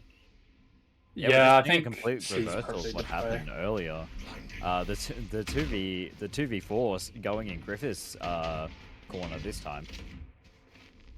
Yeah, and looks like as this play is coming heavily into Garage, the Cypher Cam does spot one out. He's gonna have wall hacks on him now, but he doesn't choose to do anything. Playing this one safe, and the Sober Dart tagging him will spell his death. Omen left it in a world of hurt as he's kicked in the corner and gunned down. I think C should definitely be the play for UQ. I mean, there's just I don't like the Clove here. I don't see the value. There's just no range on your smoke, and you're seeing how much that UQ are getting out of the Omen on attack on C, and it's kind of not. I mean, B's not really working out, and A's a 3 stack, right? I think C's definitely the play, but I don't know. Yeah, we're A seeing lot a of- a tactical lot of the timeout retail. here as well. Both teams now having a bit of time, bit of extra time to talk over their tactics, talk over how they're approaching this, and what they can do to go further. So let's have our own discussion on the same matter. What do you think both teams can do better in order to just to really switch up how this is going, especially UQ Purple, given this is their timeout? I think, like I was saying earlier, UQ need to start looking towards C a bit more, and then when they start getting more respect on C, then they can start playing around with the other sides a bit harder. But it looks like the pings on the map. Are those pings? Yeah, pings on the map. They're looking at A again. I believe that was from the defender side, so I think they're just pinging for one of the. Yeah, it looks like they're moving the Cypher over to that A site, and now with Clove playing in Garage, I think that smoke range problem is a bit abated, but I don't know why they're not playing her on B. I feel like you just want to put the Clove on B. That's where they thrive, is being in the center of the map and being able to use those smokes, especially after death. The big advantage of Clove is that when they die, they can still use their utility. They can still use their smokes. So getting that close to where they're pushing is always the advantageous decision, but seems to always be kind of left on an island, which, like you were saying earlier, I don't think it's the play. What do we think is making the difference between these two teams at the moment? It is a very close match, but yeah, I think Jay, what do you think? Yeah, I think Griffith have just been a little bit cleaner. Like we've seen like a couple of weird sort of push situations by UQ Purple. They kind of get like lost a little bit. We've seen a couple times where they kind of just end up playing some deathmatch pretty much. Like we saw a dry knife peek into an like double stacked long with an op. Like, Yeah, and it looks like it will be an aggressive push out, and UQ actually able to make pick up 2 with those sheriffs, which will get them the spike plant down. But this is going to be a rough retake. They are still down in that gun advantage with Bambi having this operator. Can he make anything happen on this retake here? It's incredibly hard to push back into this with that op, but hopefully that he can make some shots happen. He does have the knives as well, so he's probably going to push forward with those. Barry on 1 HP, 1 knife will take him down. The flash is good, manages to make him turn away, and Bucket picks up the kill, and they will secure the thrifty round. A very good pusher, honestly, and they're very fast executing. Even though Granny picked up that first one, I think they were able to kind of secure and lock it down and just really use that gun disadvantage as more of an advantage in those close quarters. And that brings us back to a tied game as well. So that leads this to a very close game. It could be anyone's game at this point. What? Honestly, I feel like there's not much to say. We've been seeing both teams playing like fairly well. It's gone back and forth quite a few times. But do we reckon there's any like changes that need to happen in order to try and tip these tides in either direction? Yeah. Again, with just the Clove placing, and I think Griffith have picked up on that. They've moved Clove into B main. And then with UQ, it's just when they're together and fighting clean, sort of structured executes, they look good. But I think when they lose like a couple, they tend to get flustered and just sort of crumble. Yeah, because you've got a very good set execute comp here with the breach, the Sova, and then the jet to kind of enable that. Your initiatives are just able to set you up so perfectly, get in that site, get your one, and then help your team get on by taking that space behind them. And I think we've been seeing when Zach has just been dashing onto the site and his team follows up, they've got the recon backside or they've got the fault line to stun the common positions. That's been working well. It's when they're doing these slower split up rounds and then they're losing a couple in these early gunfights that they're really starting to struggle. Like we see Enzo picking up the first hit of the barrow and the second one onto Bucket, and Grandlove taking down a third as well. And this is exactly what we're talking about. Now just 2 left, and they don't have the spike. They're on the other end of the map, and with that Cypher ult coming out, they will know they're there. Uses the Omen ult actually from the shadows, scooping up that spike, and now they're able to get that plant down on C. A good flip of the map, but can they make anything happen in the 2v4? You're gonna have to see Sad here really pop off as he was defending that planter, and now double stacked up with Midget Mogger onto this garage play. Does get flashed out, but the paranoia to counter it stops the Phoenix from pushing out, and now the Silver Drone comes out from CT. Going to be trying to spot out those players' positions. Sees one and Jen, and immediately they swing off that as they're shooting the drone. And will be taken down. Midget Mogger able to pick up 2 though. Can he make anything more happen? Misses the shot, and Enzo third on the round. That was a good try from Midget Mogger there. Really, they just got picked off super early there. You know, in a situation, 2v4 is already difficult enough, but a 2v5 is virtually impossible. Yeah. What do you think the plan was there, Jay, from the having 2 players so far on the opposite side of the map? Like, I get that they started rotating a bit earlier, but they realistically shouldn't they have been in the stack there and fighting alongside? Yeah, I think so. They kind of got caught with their pants down halfway through their A executor. Look like they just pushed into unders, and they end up losing a couple people, and then I guess maybe a little bit of panic by the Omen to just sort of throw the ult out. I mean, are you going to get a better use out of it? Probably not, realistically. Yeah, I mean, I feel like the clutch was played pretty well. It was just the round before that was the struggle. Enzo managed to pick up 1, does tag his jet, I believe, as well, but that is definitely worth it as he takes down that first player. That'll be Barry going down. That's a lot of their setup, and once again, this execute is going to be a lot harder now. They only have the breach to stun, and with Sad going down as well, it feels like they just keep trying to fight different areas of the map and losing their 1v1s. Although, as I say that, Zach and Midget proved me wrong. They're both picking one up. Gross using that Clove ult to come back to life. He has to get a kill in the next 10-ish seconds if he wants to make anything happen here and wants to survive through this round. Looks like he has an opportunity for it. Picks up the first kill onto Midget Moggy. Can he find the second as well? Manages to reset the end. Takes down Bucket as well. Beautiful play to bring them up to 6. Really seeing Griffith like slowly run away with this game ever so slightly through like chip by chip. What is going wrong for UQ? I think the Jet's just getting caught out a lot. Like Zach's having trouble like when it is in with the breach stun and you've got smokes down, it seems okay, and then you can kind of get like a decent purchase on site. But I don't know. A lot of the time, Zach is sort of ending up in just no man's land. So what has he got to Yeah. do to try and avoid that? How should he aim to play these just to try and turn this around? I think just slower. Like put the Instagram reels away, bro. Like you don't need Yeah. dopamine now. Just relax a bit. It's okay. But, I think. Yeah, you just need to see him getting set up by his team more, because like he keeps having to dry swing into these things, and then he just gets picked. And to be fair, Griffith Goblins are shooting very well. But speaking of the setup, gonna be dashing in off of that fault line and that rolling thunder, able to pick up the first kill. Barry Forehead taking another one down with the overall, and this is what we wanted to see. The breach shot comes out, forces the players back, stuns them up, and then Zach is able to just go kill. That's what UQ needs to keep doing once they get back onto their final round of the attack. Sad pick up Great another work kill as in the well. backstab. Yeah, and now it's in a really tough spot. They're split up, and Zach Zebra picks up his second on the round as well. And now just left down to Bambi. Has the positioning on the Cypher. Whiffs the shot, but managed to take it down, but surrounded on all sides. Will go down after getting his third kill there. It seems like Zach was listening in. He really put down the reels just then and absolutely dominated that round, getting 4 kills throughout the entirety of that. Yeah, Zach's turned off the subway surfers. He's got his second monitor off now. He's fully locked in. He's waiting for everybody to go with them. It's definitely a lot cleaner this way. That's for sure.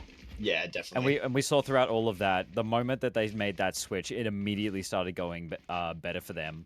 But obviously, this is a game of constantly shifting, constantly evolving. How should UQ respond to this change in tactic?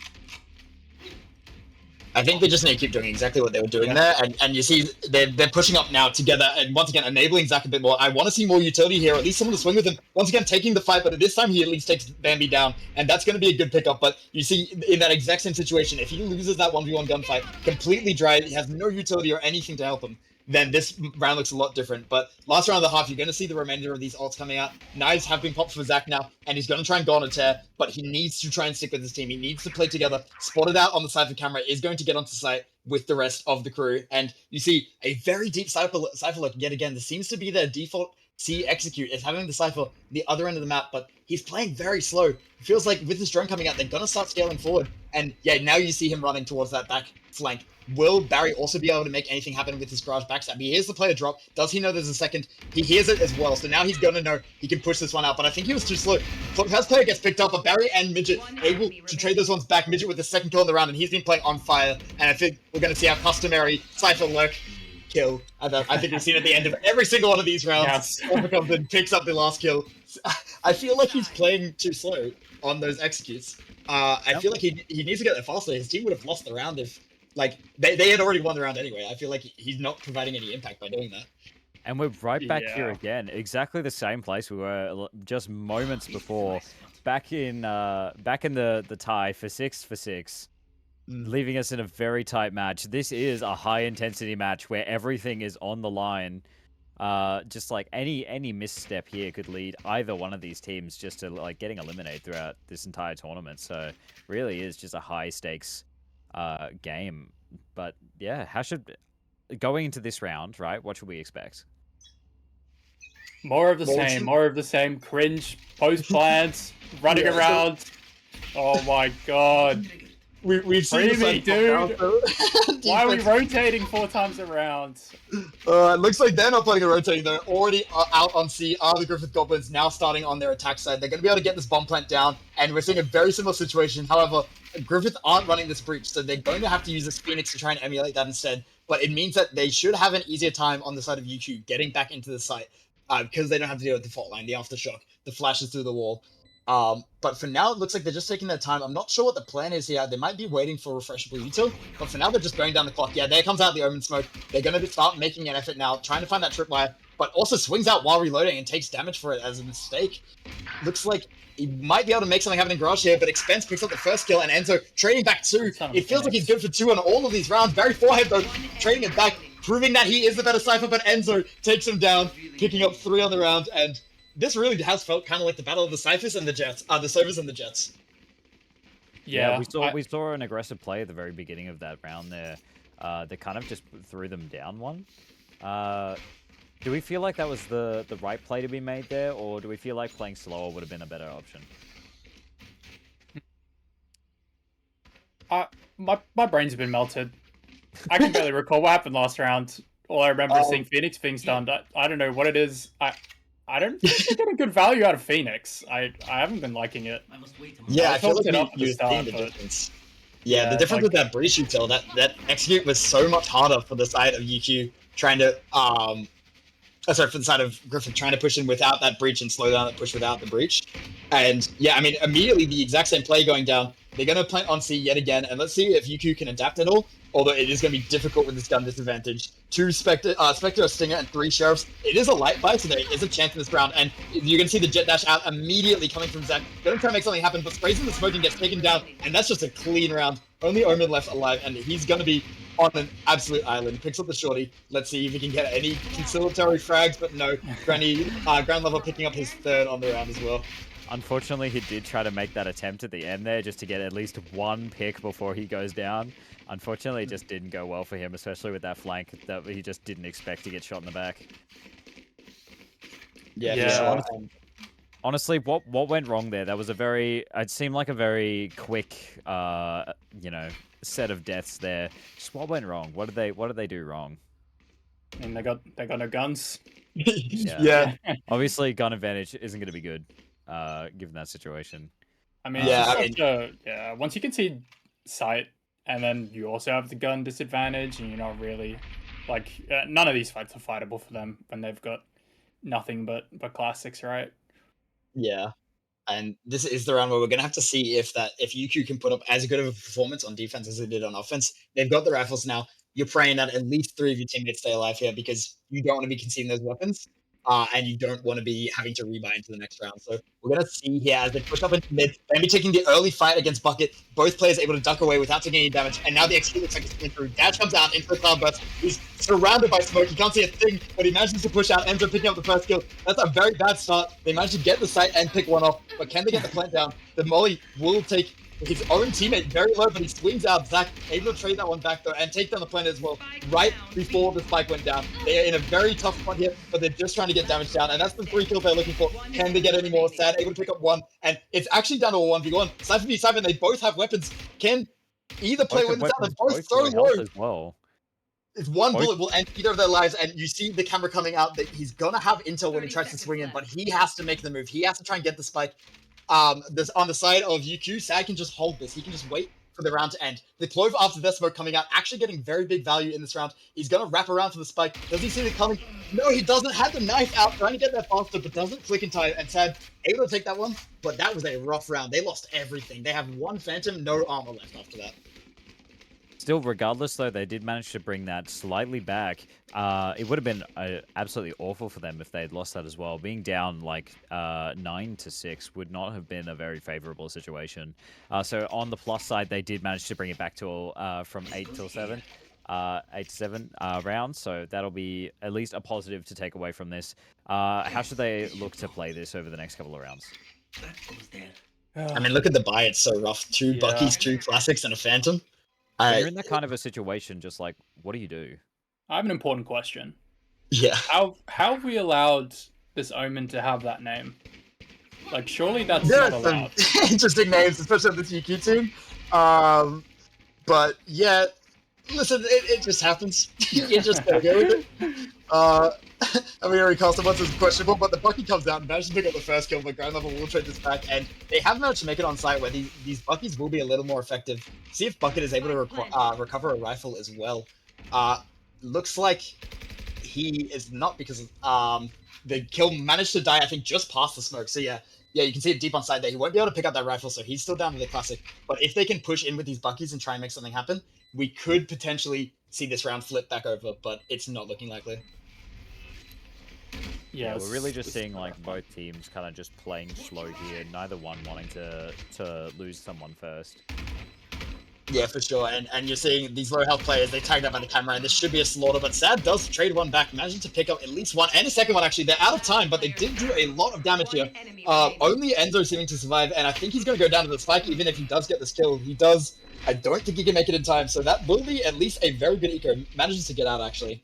But yeah, I don't want to flame anyone, but Xpence was fragging last game, right? Like we're sure this guy's not trolling right now. yeah. I I've mean, seen- he had like he's 240 mollied his ACS on his last game, so he's mollied his teammates like 3 times, and and then he's just whiffed everything on that cross and then died. Just an Yeah. unfortunate situation of, just really not being in the zone. It happens. Sometimes you get good games, sometimes you get bad games. It just really hurts to see it being a bad game for him this time.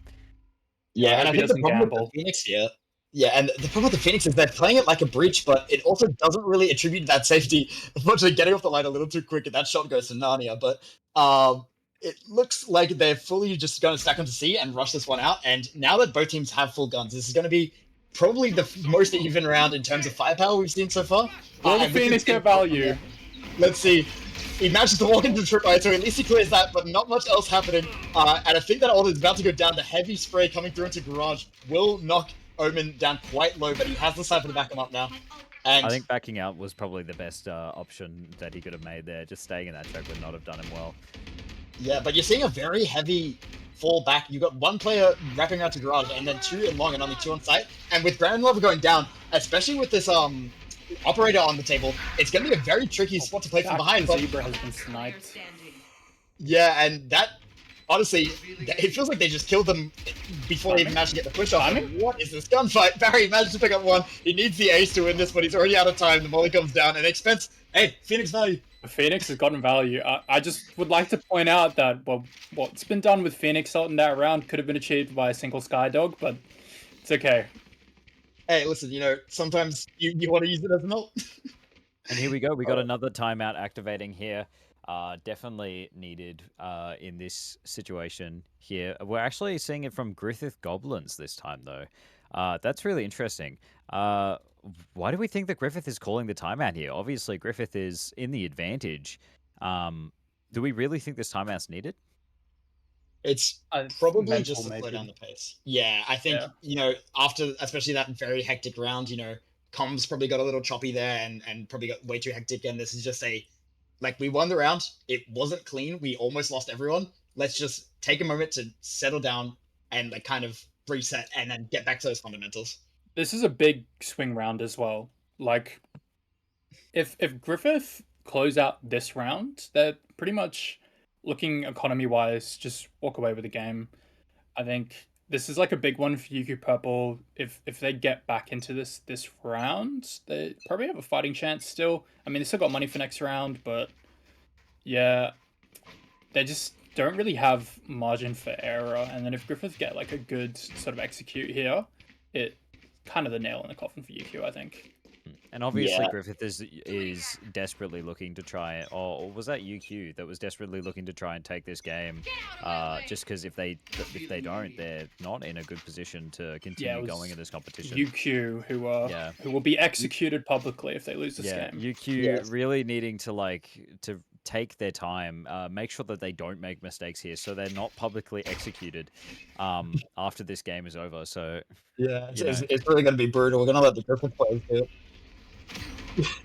But in yeah, game, so of course, In game. yes, in Minecraft. Yeah. Yes. But yeah, so it looks like we're going to have a very strong push out here from the Jet, and the rest of the team pushing up, but they've got 2 players sitting in the short angle. I don't think they know that their first player swings out, and the Jet still has the knives up, unable to make anything happen there, and so cleaning that backstab play up, and it feels like a wasted opportunity there. You could have really had some strong positioning there, but just kind of gave it up and missed their shots. Yeah, seriously hectic fight there. It seemed like you couldn't really tell much of what was going on. Yeah, just what happened there? I mean, they just conceded long, and then you have 2 playing sewers for some reason. I mean, you have the gun disadvantage and you want to play close, but when you concede long that quickly, it's... Yeah, and you see Sad 1 HP, and that is a sad moment for sure, as he just gets gunned down in the middle of the site. Nothing he can do there. Really seeing Griffith has started a snowball here. It's not looking good for UQ. They're obviously, it seems like UQ... Oh, no, Griffith this time, actually. Taking another timeout. They shouldn't be allowed to do this. This has to be, mental warfare. Yeah. We're throwing out theories about what it is, but yeah, I think But This is UQ the really could make use of this timeout just to try and slow the pace down a little bit. Just try and rethink everything. We saw a really hectic game there. It's kind of just seemed like they were very panicked. Like obviously this game is getting going away with them, so obviously they're slowly losing grip on this game.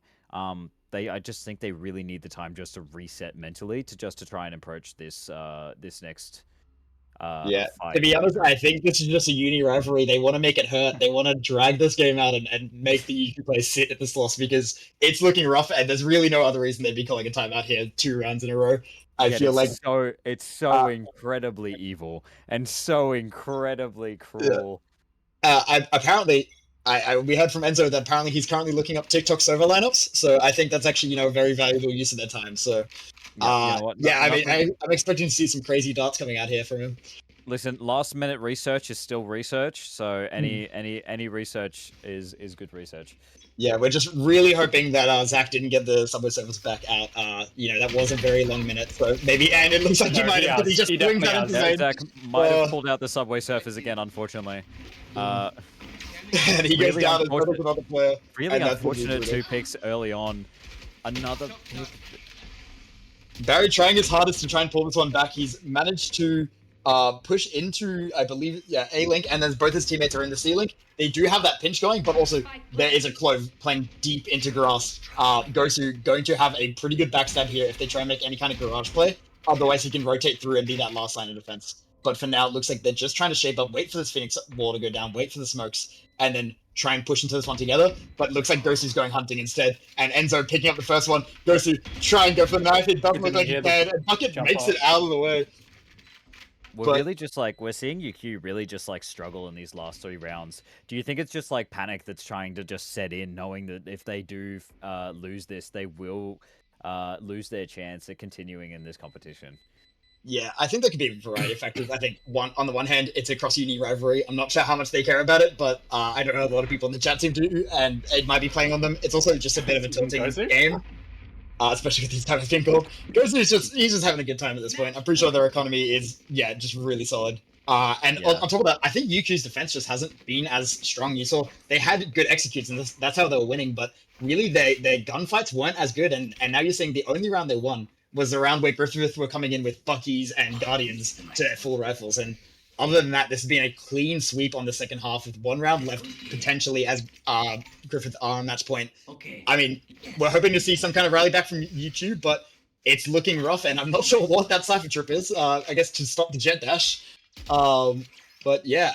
In case Shaq walks into the site, you never know. If the panic hasn't set in before, it's definitely set in now. Being match point, 5 points down is not a good position to be in. They're really going to want to have to try and do something here to bring this back, get some momentum going, anything, just to try and not lose this. I mean, yeah, for sure. And this is just looking very rough for UQ. I don't really know what they can do here. You're seeing basically the same setup. They do have 3 people over on this site, so they are ready for hit. Yeah, and will the Skydog Phoenix all actually get any value here? Running through the cages. Look, managed to find the first play backside. Misses all his shots. That's some info, though. That is info. Yeah. And that was a good delay as well. Unfortunately, the rest of the team unable to capitalize on it. But the Jet is... How did Bambi get here so quick? He's played on the other side, and the rest of his team is in spawn. He's outrunning them at that point. And just... Bambi. They're having the family guy on the side monitor. It's taken over again. Bambi's caught with his pants down. This is looking brutal, just because I feel like they're playing with their food. I think he jumped into that down intentionally. Clovebot comes out, they're going to try and slow down this round, but they aren't able to win this one. Gosu going down as well. I can't help but feel that was a very strange play coming out of Bambi there. I think they're making fun of him now. Still definitely a very worth game, despite all the pressure that was going in on this match point game. They did manage to bring that back. We saw Zebra also turn off the Subway Surfers again, alright? He's back to being locked in. Alright, hopefully they can keep this momentum up. They will have to win quite a few rounds if they want any chance of bringing this back. But, anything's possible. It is possible for them to bring this back. If they play really well over these next 4 rounds, they can bring this back to even.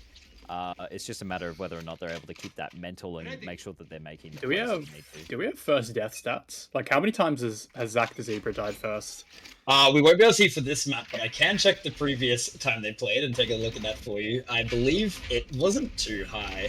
Oh, it's not as bad as it looks like, maybe. Yeah, and Bambi able to pick up the first one. Ghosty taking down another one as well will secure them the site, and this is really feeling like the death rattle for UQ. I'm not sure they have much of a hope in this round. It's going to be down to just the 3 players left, and Zach on 30 HP. I'm really not sure he's able to make anything happen here. He's going to lurk out into that mid, but you see the Cypher coming out. And Silverworld actually will trade it back, and Enzo just going aggressive, knowing he was kind of between a rock and a hard place there. But I'm not sure it's going to matter too much with the time dwindling down. He might be able to get timing. He doesn't see the Cypher in the corner, and he will take him down. There's actually only 2 players left now. Gosu and Bambi have it all to do, but Gosu, a beautiful backstab. And with such low health on the Jet and such low time on the clock, doesn't seem like they're able to do anything. Bambi picks up 3 to end the round, making up for that previous round, and that's the game. It really seemed like it was winnable at the end there. Unfortunately, they just weren't able to bring that back, and they did lose this game. That is extremely unfortunate for UQ. It was extremely well played throughout all of the middle section of that game. Even earlier on, we saw really good plays from both teams, but they really just struggled at the end there. They really just I don't know if it was panic. I don't know if it was maybe just like, the pressure got to them. Maybe they just couldn't figure out what it is they needed to do. Don't know what it was, but it just I have an idea. really left the game with them. What's your idea? What do you reckon? I think that once Griffith got into attack and the sort of disadvantage that they had from having the Phoenix and sort of just conceding a lot of site control as opposed to having the breach, it was less important, and they were able to get more value out of the Phoenix on attack. So we feel that maybe it was like the comp play that might have contributed to how the outcome of this game has gone. Yeah, I think once they were getting the value out of their 5th member, be it for info, being a human Sarai dog, or just getting the flashes and getting some good value, it was, yeah, I think the difference maker. And I don't think Griffith really. What would have they were been just the in better, control. What would have been the better comp then that you would reckon instead of the Phoenix? Yeah, I mean, I mentioned the nerf, but it's strong. Yeah, it really didn't seem like it made that much of a difference. I believe, was that Enzo joining us in the Discord? Hello. Yes. Hello, Enzo. Welcome. Thank you. Yeah, so this is the Griffith team captain, and yeah, you guys just picked up your first win, a much needed win as well. I believe with that, you guys still have a chance to make it into that top 4, and you've also sealed UQ's fate, so that's going to be good. Oh, really? That's the yeah. So that will be their damn. 4th loss, which means I don't think there's really any mathematical way that they can remain in this tournament. We'll have to see how it shapes out, but I'm pretty sure they're completely mathematically eliminated at this point. So yeah, congrats.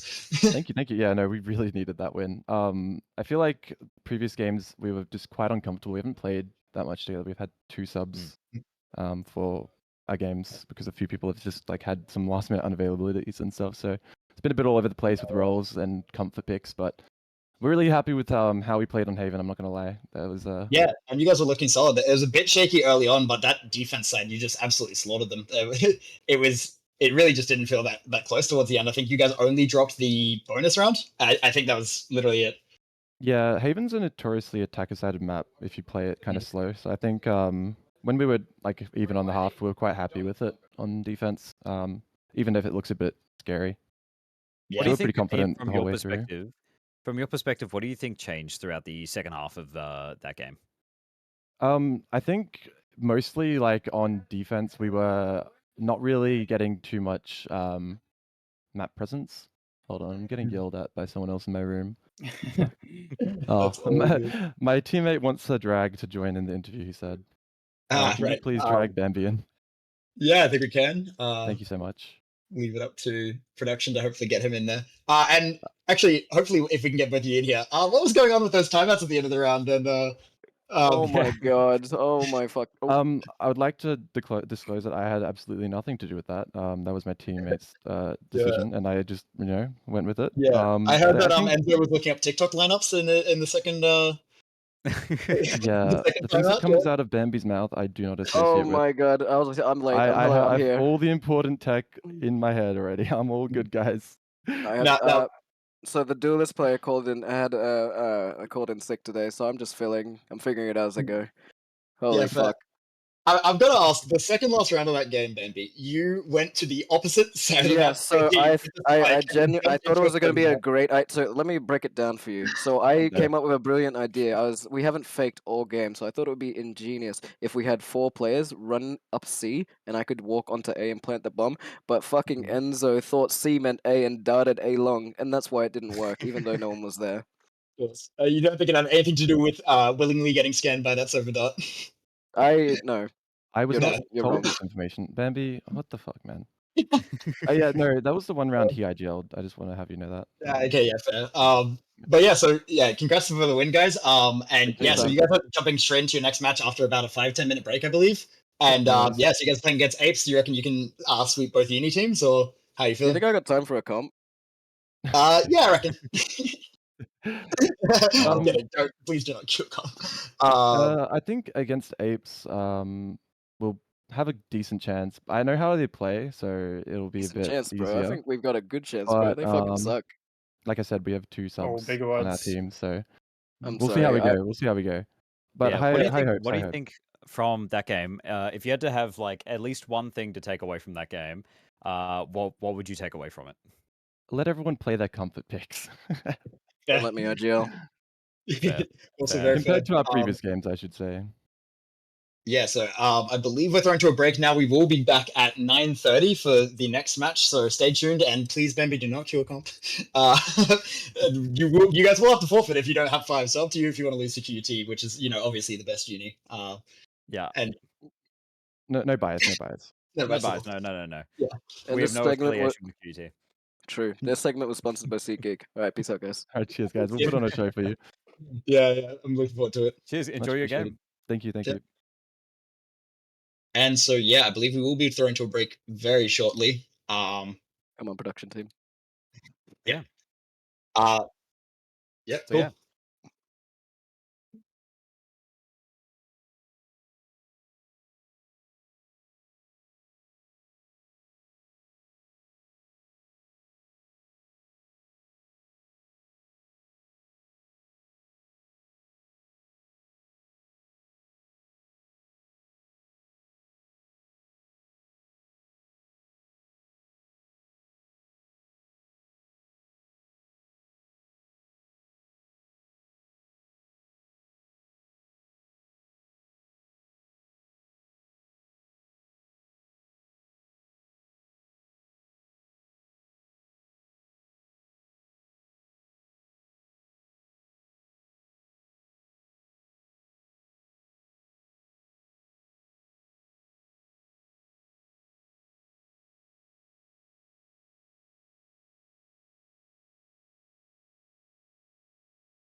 Hey everyone, Hello. and welcome back. Hello. Yeah, New face. unfortunately, during Jay the long is gone. delay, Jay moved on. You know, he had a family and kids, and Jacob died. So now I it's did. me and Bob. But even in Hey. death, I'm still here. in Sometimes I can spirit. still hear his voice. It's just really, I really He's miss him. got really defined shoulders for a skeleton, by the way. Can we Yeah, I was gonna acknowledge say that? those scapulars, you know. Yeah, and really- he's got a really clean skull. Like that's got a Yeah. good fade on it. I can Yeah, tell. yeah. No cracks, Yeah. no imperfections really. No It's cracks, no perfect. nothing. Like this Yeah. guy did nothing his entire life.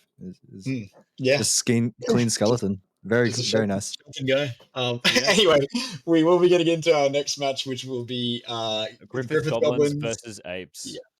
This is Yeah, going to be a so- super exciting game. We have someone here who just so happens to know these teams better than the rest of us.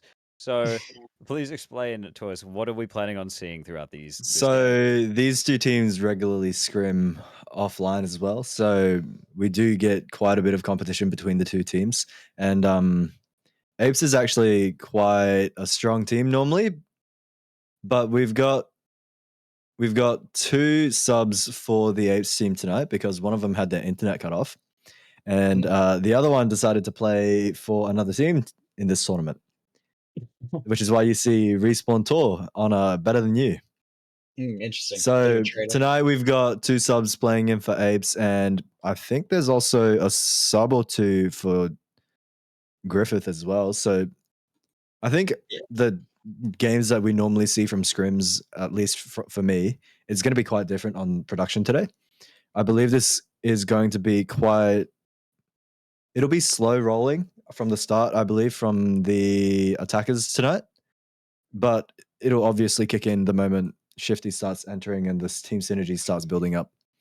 Because I don't think Biggs ever played with this team, and Lottie is a new addition to sub in for this tournament. And obviously with Goblins, very solid IGL. Enzo is actually our coach for Respawn Apes when he's not playing against us. So I think he knows the weaknesses of the opponents as well. So it's quite interesting to see how he will exploit that pretty much. But given how regularly... I was going to say, do you reckon there would be much counter-stratting between these teams, or is it, with the subs and stuff coming in, do you reckon it's just going to be more about playing their own game? Well, Apes at least always plays a pug style, so it's very on-the-fly gameplay from our end of things. We play very basic Valorant, very fundamental. I don't think Enzo can really counter-strat anything from us because we're so sporadic with our plans. It gets decided 10 seconds before round start, pretty much. So it'll be quite interesting to see. Yeah. And with the RGL gone, it'll be quite sporadic. And I think we're going to be playing Icebox tonight. I know for a fact that Griffith does not like playing Icebox because they hate it. And yeah, I'm thinking to see a double smokes from this game. Definitely the Viper. No Senti. Probably Omen and Clover, I would assume.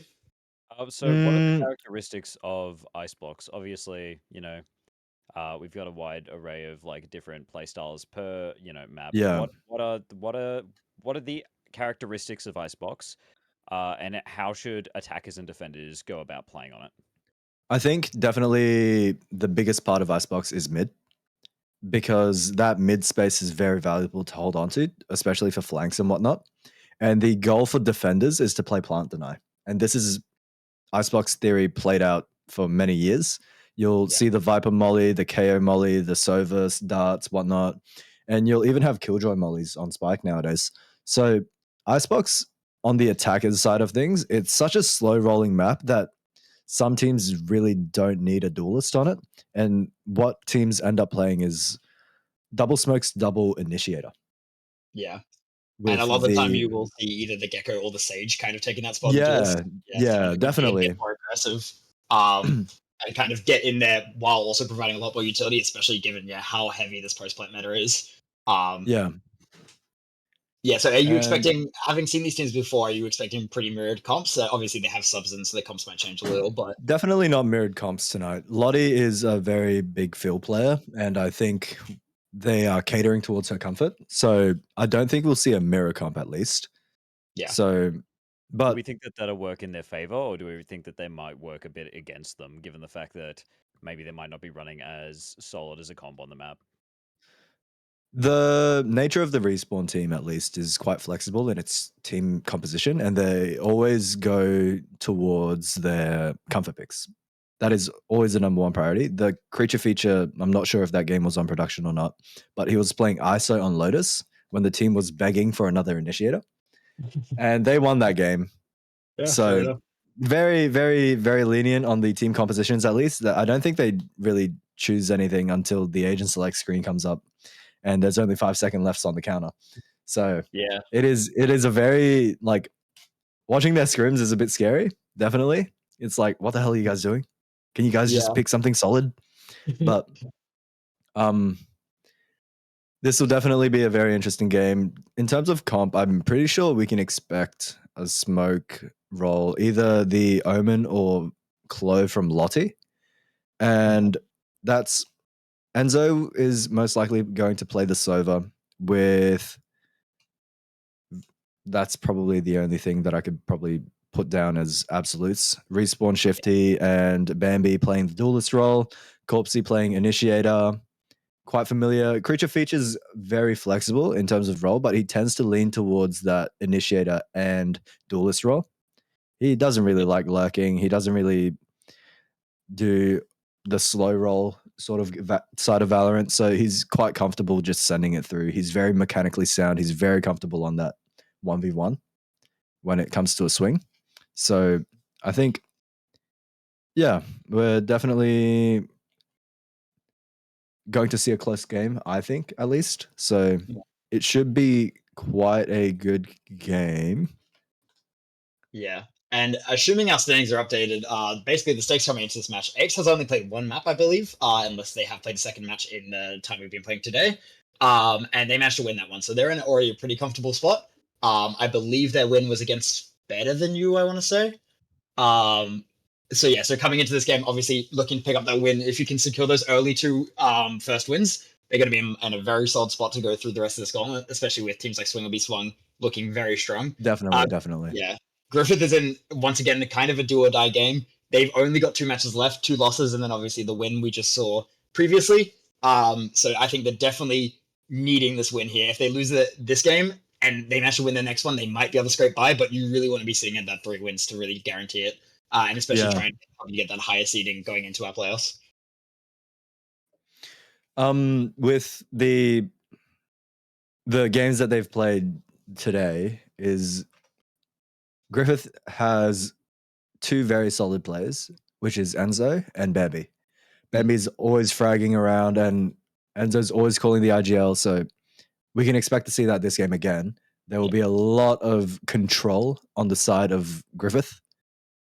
And with Respawn, it'll just be hammering that down. It'll be practically be a sword against a shield. So yeah, it'll be quite an interesting game to see the clashing playstyles against each other. I think so you're saying that Griffith is going to be looking to. Yeah, it looks like we might be getting into game and agents in a moment here. Yeah, it looks like both teams are ready. But yeah, so it sounds like what you're saying from the playstyles. It's going to be about Griffith trying to kind of contain that aggression and capitalize on that, get early picks off, uncleared corners or double swings, and then it's going to be. Yeah, and it's going to be on the Apes team to kind of just make sure that they power through. They're able to smash any of those defensive protocols. Yeah. So going back to the no Sentinels, I don't think we're seeing any Sentinels on the screen right now. Oh, we've got Respawn Corpsey playing the Killjoy, which is for plant deny, playing that defensive role, definitely. Expense choosing the chamber. I don't really consider him a Sentinel. Yeah. He's more of a Jet, honestly, playing that duelist role.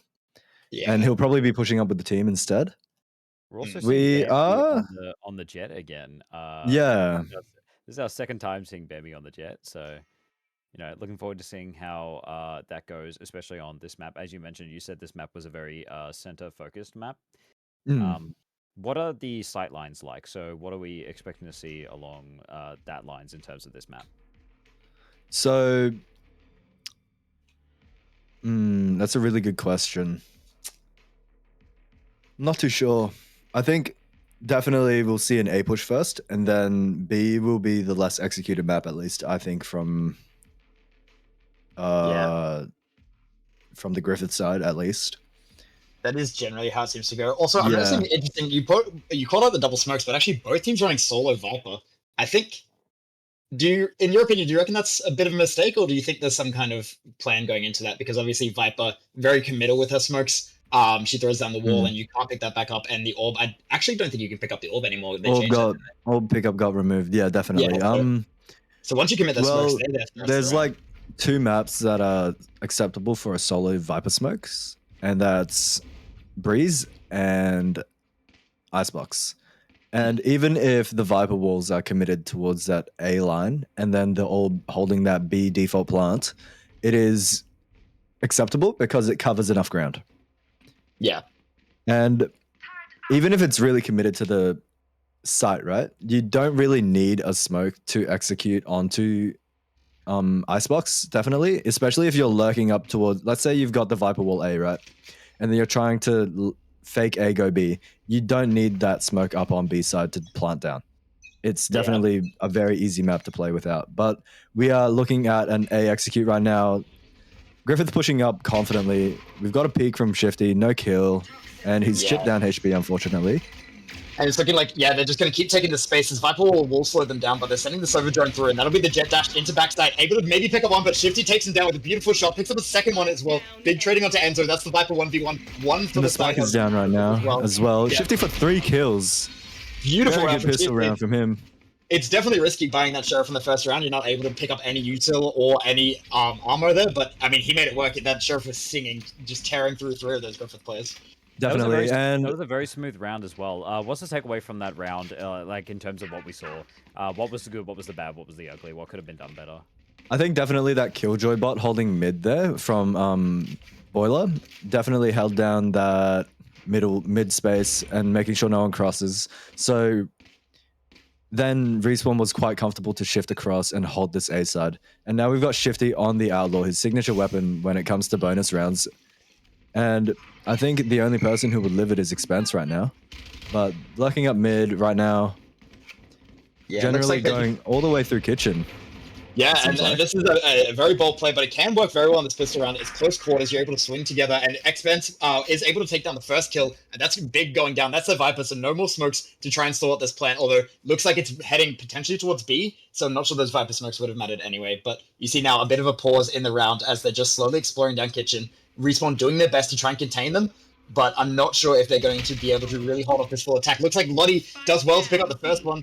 She able to take down her counterpart there, and that's the Gecko going down, which is very rough. And Bambi, a nice, beautiful backstab with the Sheriff, trying to replicate what the other Jet was able to do, but unfortunately taken down by Corpsey. And now the 3v3, only classics on the side of Griffith here, so they're going to have to try and make something happen here. But looks like he's able to maybe get a timing here onto the Viper. The Killjoy and Corpsey will go down as a trade. Now they have 3 players and a fully open A side. If they recognize that, they can get onto the side and potentially even grab some of these weapons on the way. Definitely. This will be quite an interesting retake, considering that the chamber does have utility for this post plant, and it looks like he's going to be holding main. And yeah, 6 chamber bullets is definitely enough. This plant is very, very open for a very off-site hold, and with this Sheriff and Outlaw, it's just going to be very difficult for them to retake. But Lottie does get this kill on Viper, taking her out of position. Grand Lover trying to dash in, take the site. Yeah, you saw the 7 tag come through, but able to kind of get the kill through that anyway. Maybe the comms not really functioning. Lottie picking up a 3rd kill, but Expense, not to be shown up, also picks up his 3rd for the round. Now the 1v1, Shifty versus Expense. He's got that Outlaw, he can use it, but he's going with the Headhunter, with the Sheriff instead. Gonna try and stick this defuse now. Running low on time though, not sure he's able to get this one. He's gonna be able to push him back off, and that will be the round for Griffith. Not even able to pick up the kill. 4 on the round for Expense. Beautiful play there. That was an extremely close round. We saw a lot of trades going back and forth. It was mostly even throughout the entirety of that that round there. What went wrong just at the end there that just didn't give him enough time to go get that just to defuse there?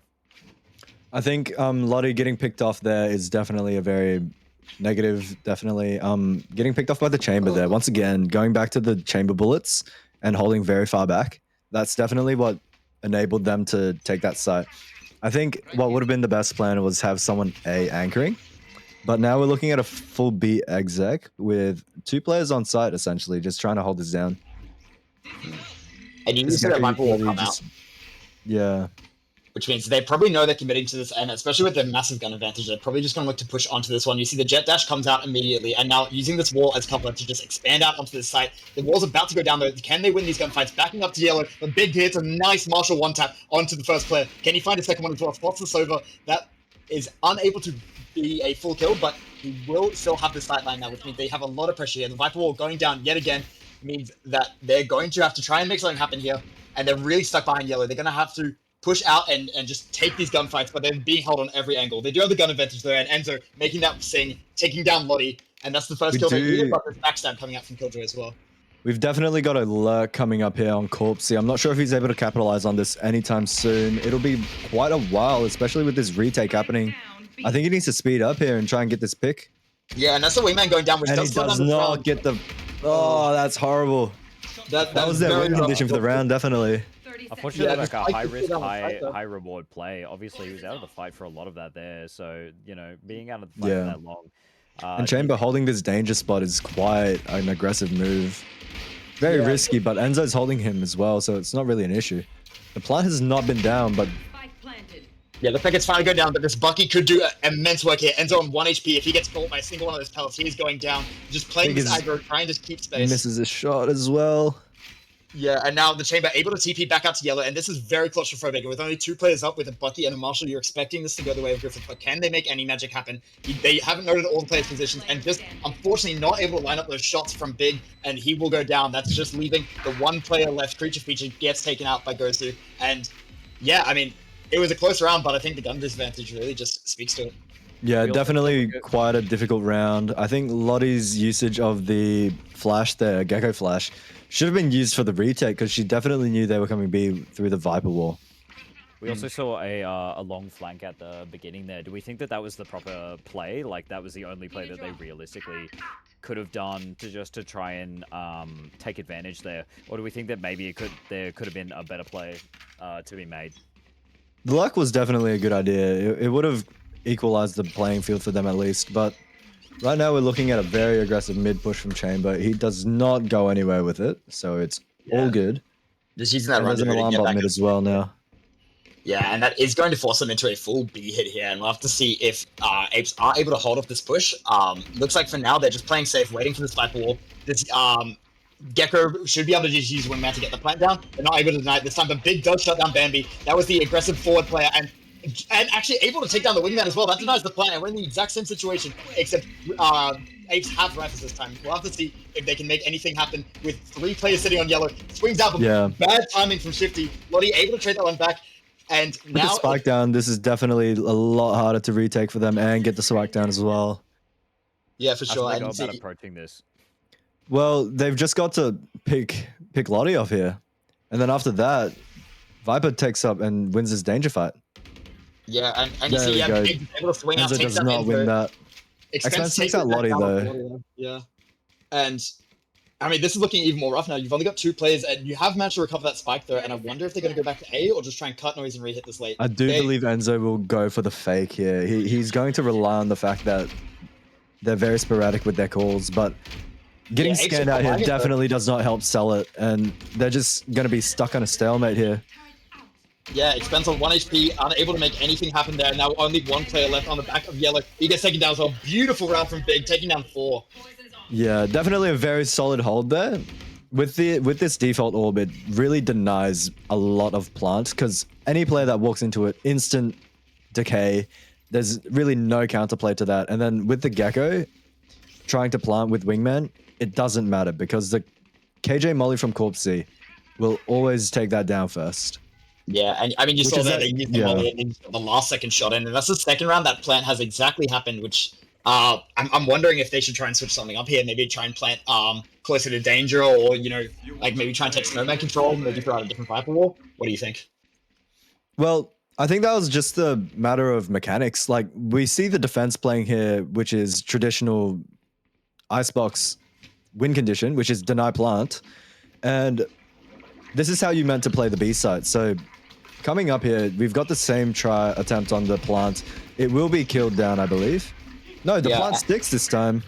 Yeah, and you saw that the Jet was going aggressive there. Bambi just trying to create that extra space to stop them from being able to swing into that orb and shoot the wingman out. But immediately taking that space back away by throwing out that Viper's Pit, they're unable to really push into this one now. They have a lot of intel on Sova, but he's going to have to make something happen. But Enzo sniped from outside the pit, and Bambi able to trade it back. Shifty going down, and now the Thresh comes through, but I think it missed. It didn't hit anyone there, and the wingman is shut down, so the defuse will not be coming through. But the counter Thresh now trying to push them back, and that will be half on the spike, and they managed to kill the spike diffuser though. Can they find another kill through the smoke? Looks like they can, and Respawn is running out of players to try and take this defuse, and beautiful play, just knowing where to spam and picking out those players as they're trying to defuse.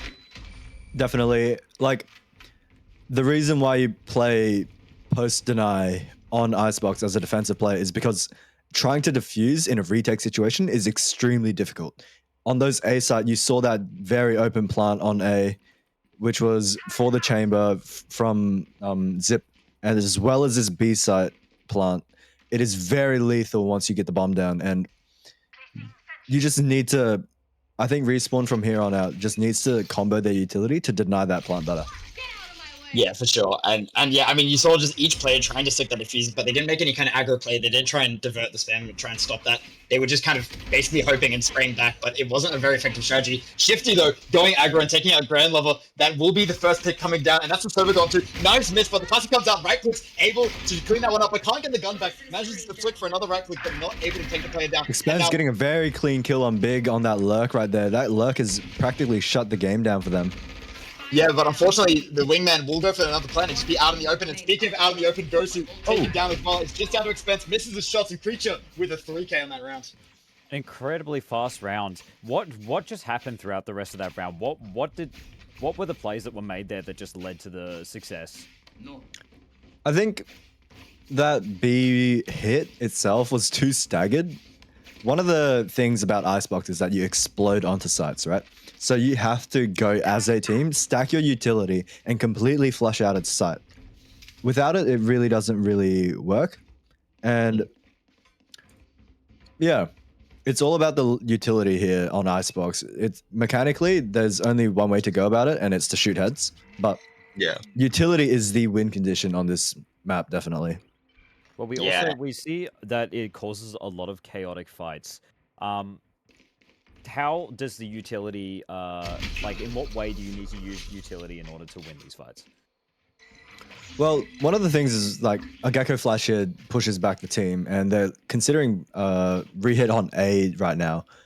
Definitely the work of Enzo, but the way that the utility needs to be played is you either use your info utility and try and find where players are so that you can determine which site to go to, or you just completely flush out a site and stop the hit.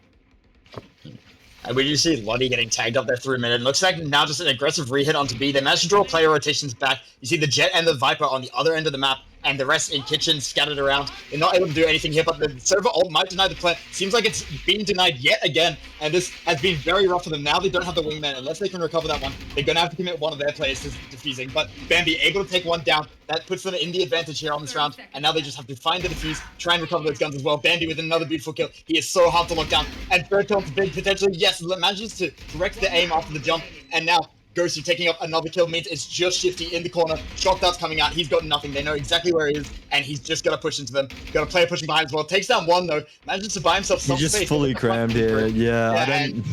Such a difficult position to play. We're seeing like a lot of different plays from a lot of people across both teams. Can you explain to us exactly what is the role of each character along this this map specifically? Like, what is the goal of each character in order to guarantee their team's success? Well, with the Viper, normally you play the double smokes, and Viper's role is to lurk up those very difficult flanks and get that backhand kill. But with this sort of team composition, it's quite different. Her role is to quite literally plant the bomb and make sure that no one defuses or is able to plant the bomb. So, and obviously you've got the server on both sides, clearing out sites, denying plants as well, and getting info with that drone. Yeah, beautiful kill there from Shifty, taking down Bambi on the opposite number, and that's an early A push that I don't think Griffith were expecting, because to be honest, there hasn't been a lot of play on A, and you see just that aggro push, able to pick up the kill with the Sheriff, and that's a good start to the Seeker round. Or half by round, rather, I should say. Yeah. Looks like the plant going down here now. Again. Yeah, and that's combo with the Viper ult as well, so this is going to be tricky for Apes to try and retake into this one. It's going to be a bit of a challenge, but if they can get that Recon Bolt in, get some early info, and try and push into this space, they should be able to kind of counter this one out. But Gosu, pick up the kill onto Lottie is a rough start, just spamming through the Marshals, seeing if you can find anything. On the plus side, you've already forced out the Viper ult on your eco round, and Creature Feature able to take down one onto Gosu. And the Marshal spam, it pays off, managing to pick up one through the kill, and now just 2 left on side, but time is ticking down. They need to move fast. Grand Level able to pick up the first kill. Scorps to shoot the tower, and Corpse will take him down. Just the Viper left, able to push back in, and they're out of time. But can he potentially at least win this round? Drops the pit to take the fight, and we'll be able to clean them up. Enzo with 3 on the round, and a beautiful pit. Definitely. We're currently round counting at 3 to respawn, 5 to Griffith. I believe the scoreboard is not working, so we'll just have to read out the ults. We've got a Killjoy ult from Respawn that could be invested to anchor down a site. And Gecko's ult on Griffith's side is definitely also very lethal for getting onto site. And then Grand Lover's Sova ult will be good for Plant and Diffuse, sorry. So it'll be quite interesting to see if these ults are used or not this round. Yeah, I mean, we are going towards the tail end of this half, but still a fair amount to play. If they're using their ults this round, they could still potentially get back to them. We see an immediate push out, though. Heavy B presence, and that's going to force back the Jet of Shifty. He's going to have to back up and play with his team now, and they're going to have to try and once again push through this fight ball. And to pick up the kill onto Lottie, though, that's a lot of the util that they would use to deny this plant down. But the Shock Dart lineup could potentially stop the Wingman, and it looks like the Molly might have gotten it instead. So that is once again Wingman going down. They haven't been able to use this Wingman effectively to get this plant down so far. And I do believe we will be seeing the Sova rotating all the way to A for a re-hit onto A site. Chamber lurking up B through Icebox now, but that's just to anchor down the Sova, pretty much. Yeah, it looks like he might be able to catch this A side is completely open right now, so it'll be a free plant, and with the Gecko and Sova post plant, it'll just be extremely hard for them to stick the diffuse. Yeah, and Expense almost catching the timing onto this over there of Creature Feature, but just unable to quite definitely getting a very lethal kill too. Oh my god, how did he get that second kill? But Creature Feature immediately answers back with another 2 into a 3v2 now. Can they make anything happen? The person in the corner able to take him down big, taking down Grand Level now. People further back, can they make anything of this play? Picks up the third one. They know this player is Maze, and Gozu just walks out with utility. Brilliant plays. That was insanely well played throughout all of that. Honestly, in your opinion, right, do you believe that that this game has gone exactly the way that you believed originally before? We are seeing a very controlled and slow burn side from the attackers, which is Griffith with the Enzo IGL. And you can see how Respawn is just constantly waving around the map. There's really no anchorage when Rush is not here. And I think that's playing out to what the personalities of the teams are. We've got 5 ults this round as well. So Creature Feature and Killjoy with their ults. And on the side of Griffith, we've got the Jet, Chamber, and Sova ult. So these will be very good post-plant potential from Griffith if they manage to get it down. We're also seeing a very tight game at the moment. What do we think will make the difference between Apes and Griffith? It will be the plants, honestly. Yeah, if Griffith can keep this plant... If the Griffith can keep this plant down, or if Apes can keep this spike off the ground, that is all they need to win. Yeah, and both teams are very mechanically sound, so it comes down to the win condition of each team. Yeah, and you're seeing a lot of these ults being thrown out now. Chamber using his, and now the server coming through as well. Unable to find anything with that value, but it does slow them down. They haven't lost the plant here, but they did lose Bambi. That's the aggressive push forward, but they also traded him for Shifty, which means both teams down that Jet, down that way to aggressively push through this Viper wall and aggressively get onto site or retake site. And we've got a very dangerous position for Expanse, but he just goes up there to be a Servodrome, I guess. Just get some info. Very dangerous play, but everyone's very far back right now. We've got a lot of post-plant utility, I think. Killjoy's not there to put down the mollies. And you see, this time they actually moved the wingman plant spot as well to a more open area, and you see the shock dart went wide because he was spamming that area. But speaking of spamming, able to take down Expense, and now this catches him with his pants down, essentially. Like, with that chamber ult, there was so much potential to just win that through post plant, but it's just not there. Yeah, And and this Enzo server will be ult's able to gonna be pick up a kill, but lethal. Gosu takes one back, and yes, the server ult is going to make this defuse really hard. Tags another player, but Colty able to trade out Gosu while he's in that ult. 77 HP, sticking the defuse. Can he make any trade? No, he can't. Ground level, able to pick up both kills in a beautiful 1v2 clutch. That brings us to 6-4 in favor of Griffith now. Definitely. And Corpsey's held on to this ult for so long. I think it was a better option for him to invest that right next to default to flush out that B main. And that Yeah, but would have now made retaking so much more difficult for. We're also seeing Griffith slowly move away with this game. What is the difference here? Obviously, you mentioned earlier that that what'll make up that difference will be the defense of the point. Are we seeing like a difference in contributing to that? That might be the making the difference between the two scores. I think definitely one of the weakest things on the side of Respawn is the fact that Lottie isn't exactly using her utility in a team play environment. And a She's quick fight here coming down. Yeah. That's Shifty going down to Gosu, able to pick up that headshot, and that is a big ult off the board. Those jet knives could have been very useful in this eco round, but now with her removed off the board, that just leaves the Guardian and the Sheriff to have to try and do something here. We do see Expense down to 1 HP. He will go down to any shot from any of those guns, but luckily he's able to get back and play safe and just try and not surrender that gun. And a great timing coming down Kitchen, but he's spotted by the turret and now has to fall back. Uses the Dizzy to try and clear out his way into mid, and now he's going to be able to reset with his team.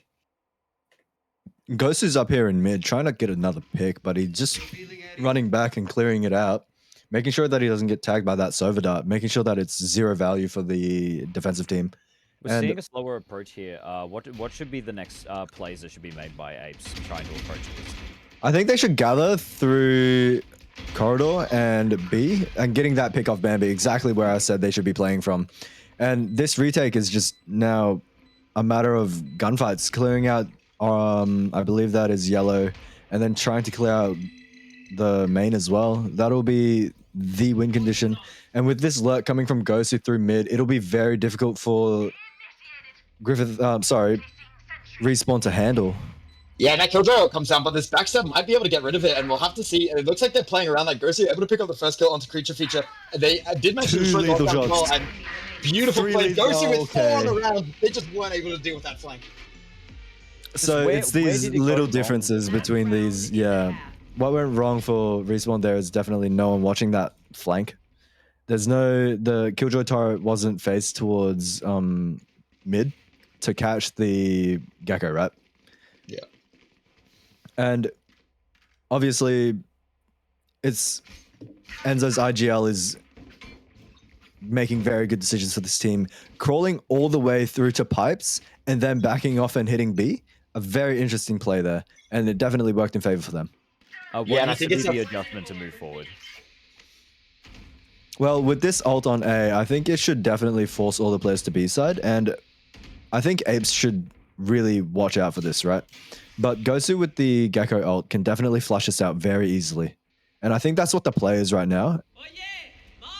Yes, interesting they're choosing this round to be the one they push A when they've got the Viper ult down, but the Thrash able to connect onto that play backside. You're going to see an aggressive push here, but can he trade anything back? Lottie able to pick up that kill, but Bambi managed to get one with the shorty before then, and now you've got the 4v4 coming into the site, but there is a Viper's pit down, and he's able to find the first kill, able to stop the Wingman plant too, but then goes down. That will be the Viper ult dissipating now, makes it a lot easier for the attackers to find space, but Shifty finding space of his own, able to pick up the first kill, trade it backside, and the last player on 14 able to do anything. It's Shifty picks up his second.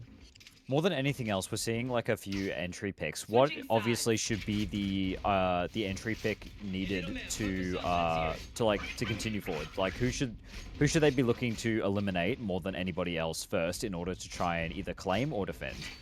I think on the defender side, it's their best interest to get rid of an initiator. Because without the Sova, without the Gecko, their plant condition is extremely difficult. And for attackers, they should really be getting rid of Big.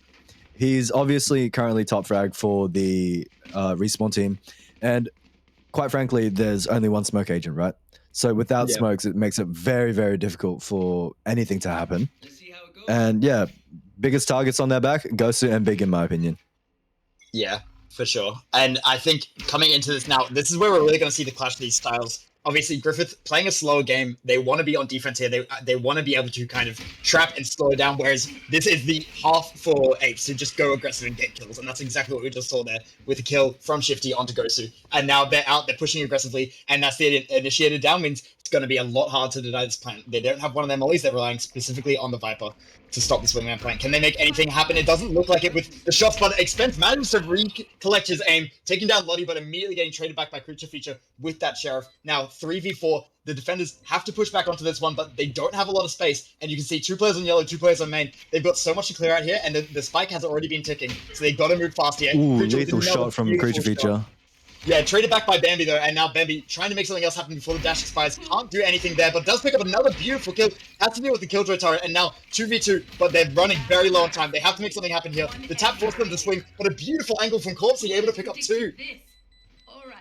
We can definitely see that post plant coming in, and everyone just very disciplined there, surprisingly for the Apes team actually, to back off to yellow and main to play that post plant. Very, very disciplined. We normally see on other maps as well, Creature Feature and Respawn Shifty aggressing into that spawn normally to get more space for the team to play with. But I think they also realize Icebox play the post plant. Yeah. I mean, that's been the standard meta for this map since it came out, and no matter how many times they rework it, they can't really seem to solve this map in terms of this just heavy post-plant meta. It looks like we might be seeing a look towards A here, just a default for now, but potentially looking to see if that spike is going to come over to A, for now sitting in B, but after seeing no early contact and not being able to find a pick, it looks like they're grouping up for a fast A hit. And I think this is exactly what we're expecting from the attacking side. So now Sheriff's very coming up lethal with shot from Shifty. Beautiful. I don't think he clears his close corner though. Oh, he does. Server drone. Very excellent. Yeah, I mean, perfect use of the server drone there, able to get them into that first layer. Then they can recon dart the backside if they have it available. But Shifty is just doing it all on his own. Bambi going down as well. And now with Creature Feature picking up that extra kill, these Guardians are singing. It might be against the eco, but this has been clean so far. Looking to say Definitely. You definitely saw Shifty look towards heaven, trying to updraft and dash in there, but you can see him playing with so much discipline with the team here, trying to get picks, and he gets the 3rd one there. Can he get the 4th one? I don't think so. Big is aggressing that, and he just dies, I guess. Obviously, we're seeing it being a 1v4 right now. What should his approach be coming into this? Die, I think is his approach. This is just a, yeah. He can't really do anything in a 4v1 like that. Yeah. Hopefully he's able to recover there instead of trying to like save. Obviously, he hasn't got that much to save in terms of eco. Should he just like try and just push forward, try and take out as many as possible in that kind of a situation where it's just unwinnable? Is that the only thing you can do? Well, it was the respawn bonus round. Buy round. So probably taking away their guns was a good financial decision, definitely. And you can see Expense right now. He's not going for a gun. He's going for the full shield instead. And right now, it's just in his best interest to get picks. Yeah, pretty much. And yeah, this is the round we're expecting to see a win from the side of Griffith, but also with 2 Guardians and 2 Sheriffs with that Spectre as well. These players have been so precise on the side of Apes, and I would be very scared to go up against these Guardians and Sheriffs right now because they have been hitting their shots. And definitely, and we're seeing quite a big work up through mid, getting that pick as well. Boiler Chamber trying to just trade out as a teammate, but it's not working for him.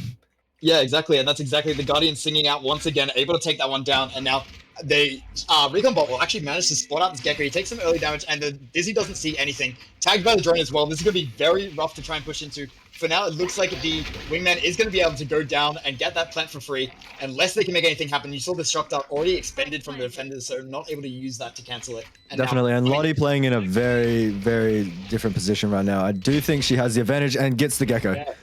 Takes one down and now is able to recover that rifle as well. And now you gets see a second kill on Chamber as well. Just didn't even pick up the rifle, just use the Spectre. And a beautiful flank somehow flipped the net, and Bambi able to pick up 2. Can he get any more? He's got 3 more to find. 1 in yellow, 2 in front of him. Able to pick up the 3rd as well. Right now. Almost finds the 4th. 1 HP. Does not. Unfortunately, Shifty shuts him down. That was a really impressive attempt from Bambi though. Bambi getting 3 kills from the flank there. Very impressive. I'm quite surprised, honestly, that he even got 3 in that position. Yeah, obviously. But Shifty definitely shutting that down. Both duelists very obviously top fragging. And we're just hoping to see more fights, pretty much. Yeah, and losing that. We often lane see stand is quite a rough. few plays from Jets specifically, where that often involve trying to get as many limbs as possible. Within this comp, obviously, it's a lot more of, I'd say, like more of like bunkering down kind of a comp. What is Jets' role to play within the team comp? I think Jet's role is to follow up with the initiated utility, obviously. That's how a duelist should be playing, true to its heart. But, well, right now we're seeing a lot of picks through mid, and you can see how Jet's playing off the Viper and just waiting, not really baiting, but falling behind, making sure that it's clear for Viper to keep lurking up here.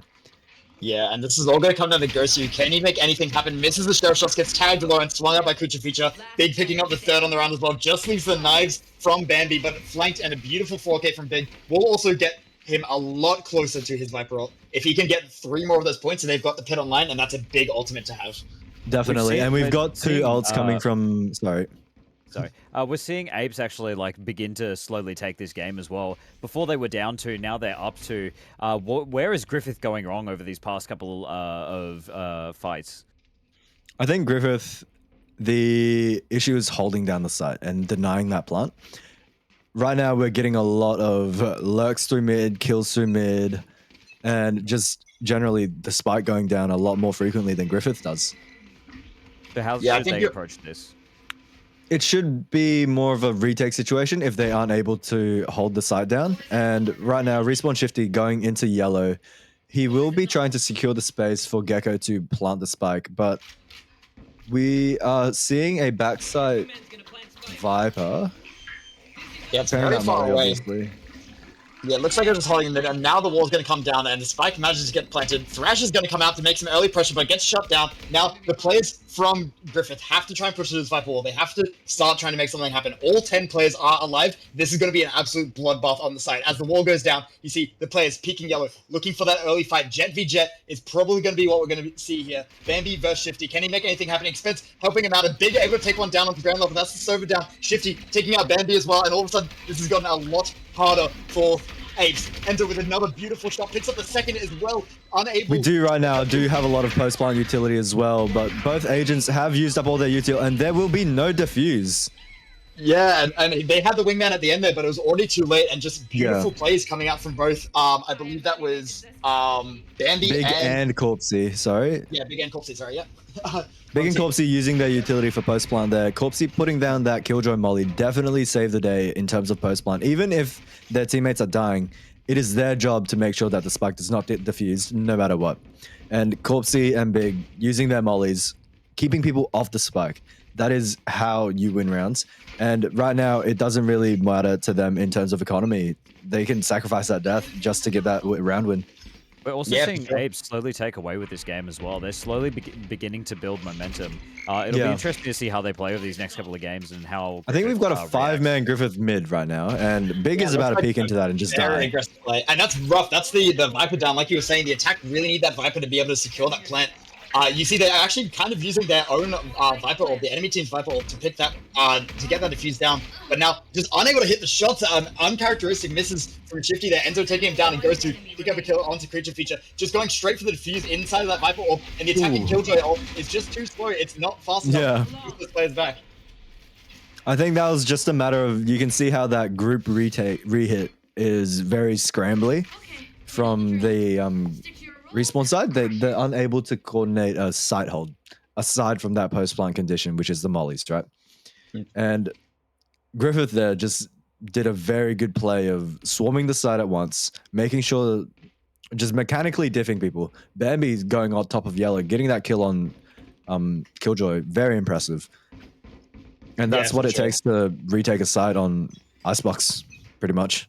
Yeah, honestly, and yeah, you just see like that early pick on the Viper as well just made that a very tough situation to be in. Without that wall, without that security, a lot harder to play into this one. But we're seeing an early fight, and immediately you see Shifty tag down to 34 HP, unable to get the better of that trade, and the Silver Drone has missed Enzo. They don't know that he's up in this nest area. Going to be able to potentially play past the Viper wall if he wants to, but probably just going to use his molly from behind it and wait for his team to rotate.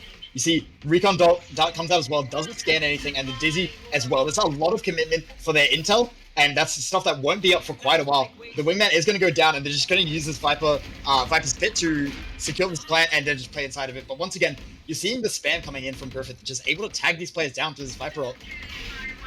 Definitely, and we're seeing Shifty go for the flank right now. It will be quite lethal, and 2 Viper ults are going up right now. This is just very dangerous territory for both teams. Bambi getting 2 kills there. Respawn Corpsey getting Bambi. Yeah, Enzo able to take that bid. That will be there. Viper's pit dropped, but with only 1 player left, Corpsey able to pick up the clean 3k to finish off that round, and that's the kind of safe hands you want playing your Sentinel. Yeah, and Viper being such an excellent agent on Icebox. A-site ults are lethal, no matter if you're the attacker or defender. There's just so many nooks and crannies to clear out. But on the B side, it's even more difficult, considering that post plant. Just 1 molly, and you will die. You get drained down to 1 HP, and you just can't play. One of the issues that we're also, I feel like, maybe might see over this next couple of rounds is we've got to make sure that Griffith has got to make sure that they do not start panicking, as we are getting very close to match point. Yeah, definitely, and I think that's why they shifted Bambi over to B side, is so that this site can be fought for, essentially, because he is such a anchor to this team. Yeah, unfortunately, getting pinged by that drone and having to force back off that dart means that they will be able to get this plant down for free. Shifty also picking up like 2 kills on the 3 kills, 3 as well. Gets shut down by Enzo, but beautiful play, doing exactly what you want your Jet to do there. Take space, take frags, secure the plant, and leave the rest of your players to just hold that bomb down. You see they're both mollies coming out, tagging it. 1v3 situation here is just going to be very difficult for Enzo, but I do believe he has it in him. He does not, Enzo. Unlucky Enzo. And that'll be Apes going up to 12 now, which means they only need 1 more round to secure this and game. Currently, we've got 5 ults on the board. We've got Jet ult from Shifty, which is always very scary to peek against. Creature Feature with the post plant ult, and Lottie, which is for side hit, essentially. And yeah, I think I'm kind of surprised we're not seeing an early look towards B yet again here, because I feel like with the Thrash and the server ult, it's just so easy to get the plant down and then just hold that down with the server ult.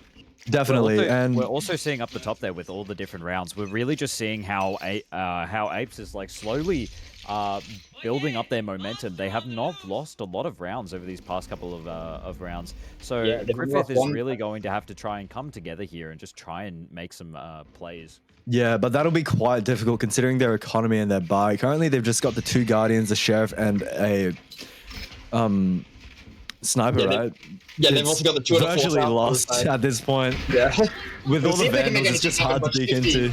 Yeah, and Shifty's just running through them. Expense finally manages to shut him down, but I think he did his job. He helped get the plant down, took 1 down with him as well, and now you see a Vandal managed to be picked up, but it's a Sheriff, a Marshal, the tour de force, and then that Vandal. It's going to be very difficult. Thrash comes out, but I think a counter Thrash is going to come out. He might get cancelled on this one, though. Yeah, he does. I don't know what play was there. I feel like he shoot the enemy Thrash first, but Big able to take 1 down onto Expense, and the second one. Big has been so nice in these first plants, and Corpsey is always in the back line, but Big doesn't need him, takes down 3, and that'll be QT.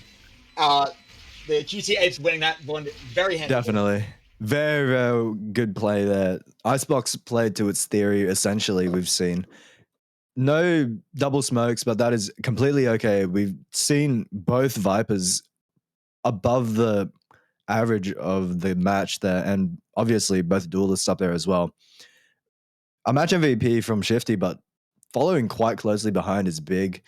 I'm very surprised of how Big performed there. He was a sub for this game, and he practically walked in saying, "Huh?"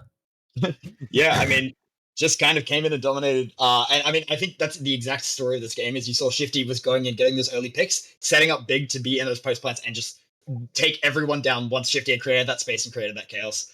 It also gets really rough after a while, especially once a team builds up momentum, and we definitely saw that throughout that game as well. Once Apes was just able to build up that momentum, there was just no stopping them. Yeah, for sure. And I guess we can get a bit of a better insight because we do have Shifty joining us. Shifty, how are you feeling after that? Pretty good. It's I'm close with a lot of the guys on the other team, and good. Like I played alongside of them a lot of the time, so I could see how they would try to play that. I just try to counter call what they do. So it's good. It's a good win to have. From your personal perspective, how do you see that game going? What was the good? What was the bad? What was the ugly? Defense was a slow start. We needed to work on our B a lot. Evidently, so did they. So it works out. Definitely I guess, pointed but that out. Yeah. I did call that. Like I would say to retake, but it's really hard. So Yeah, that's that. we were I mean, you Especially guys with were, the 2 and subs as well. yeah, yeah, you we guys were were running the two single subs. smoke comp there. Do you reckon, what is that your normal comp? Because obviously you were playing with some subs today. Is that your normal comp? And if not, then what would you change?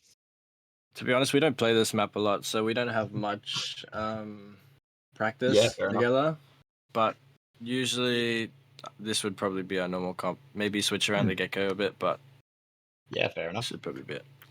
Probably one thing to point out from my perspective is that Lottie did take that B quite aggressively on the defensive half. I'm pretty sure that's something you would be talking to her about mid-game is like, oh, back off, use your flash for retake instead of flashing it out for no reason. But that's something you probably would have pointed out, definitely. Yeah. Very solid performance, of course. Expected the MVP, I won't lie. But Thanks. Big definitely came very close. Big was he's good. He's so close. Big, very, very close. I think Big's So coming for one of your spots.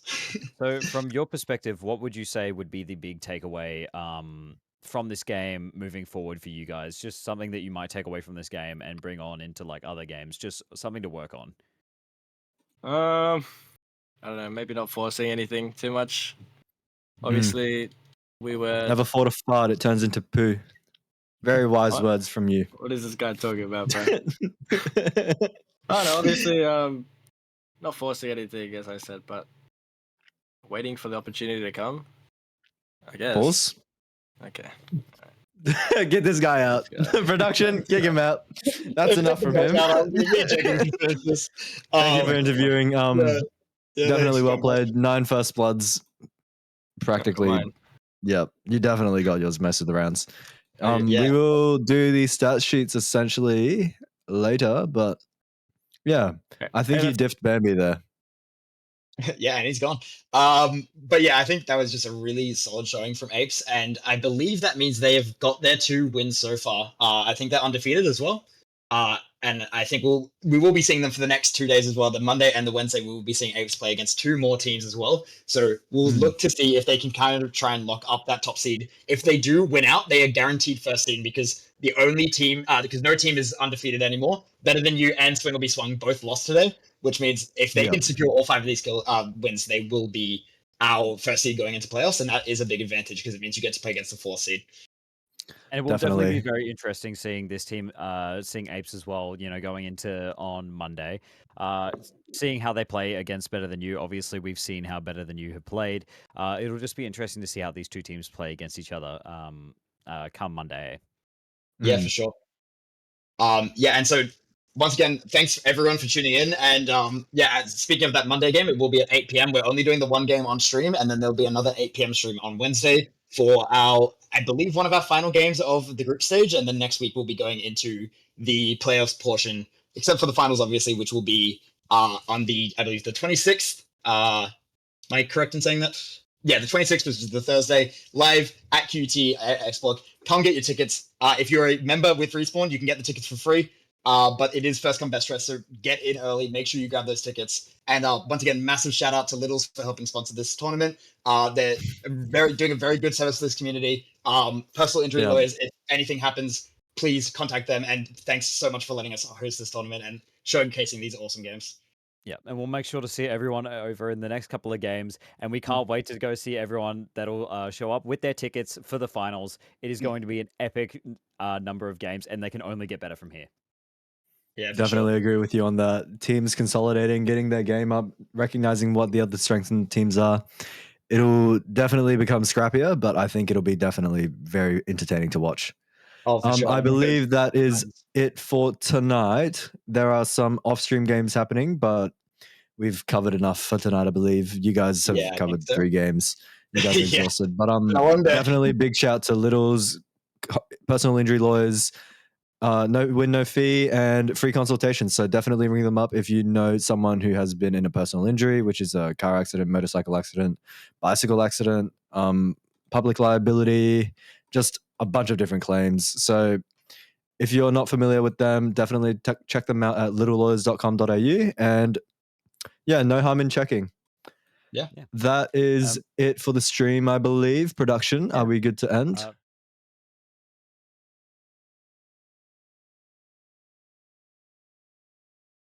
Monday, Wednesday, and Wednesday as well. We look forward to seeing everyone there. We hope that everyone comes in, shows their support for their teams. And even if you're not a big fan of the teams that are still playing, we hope you still come in and show your support. And we hope to see you guys next time. Yeah. Thank you very much. All right. Thank you for watching. See you.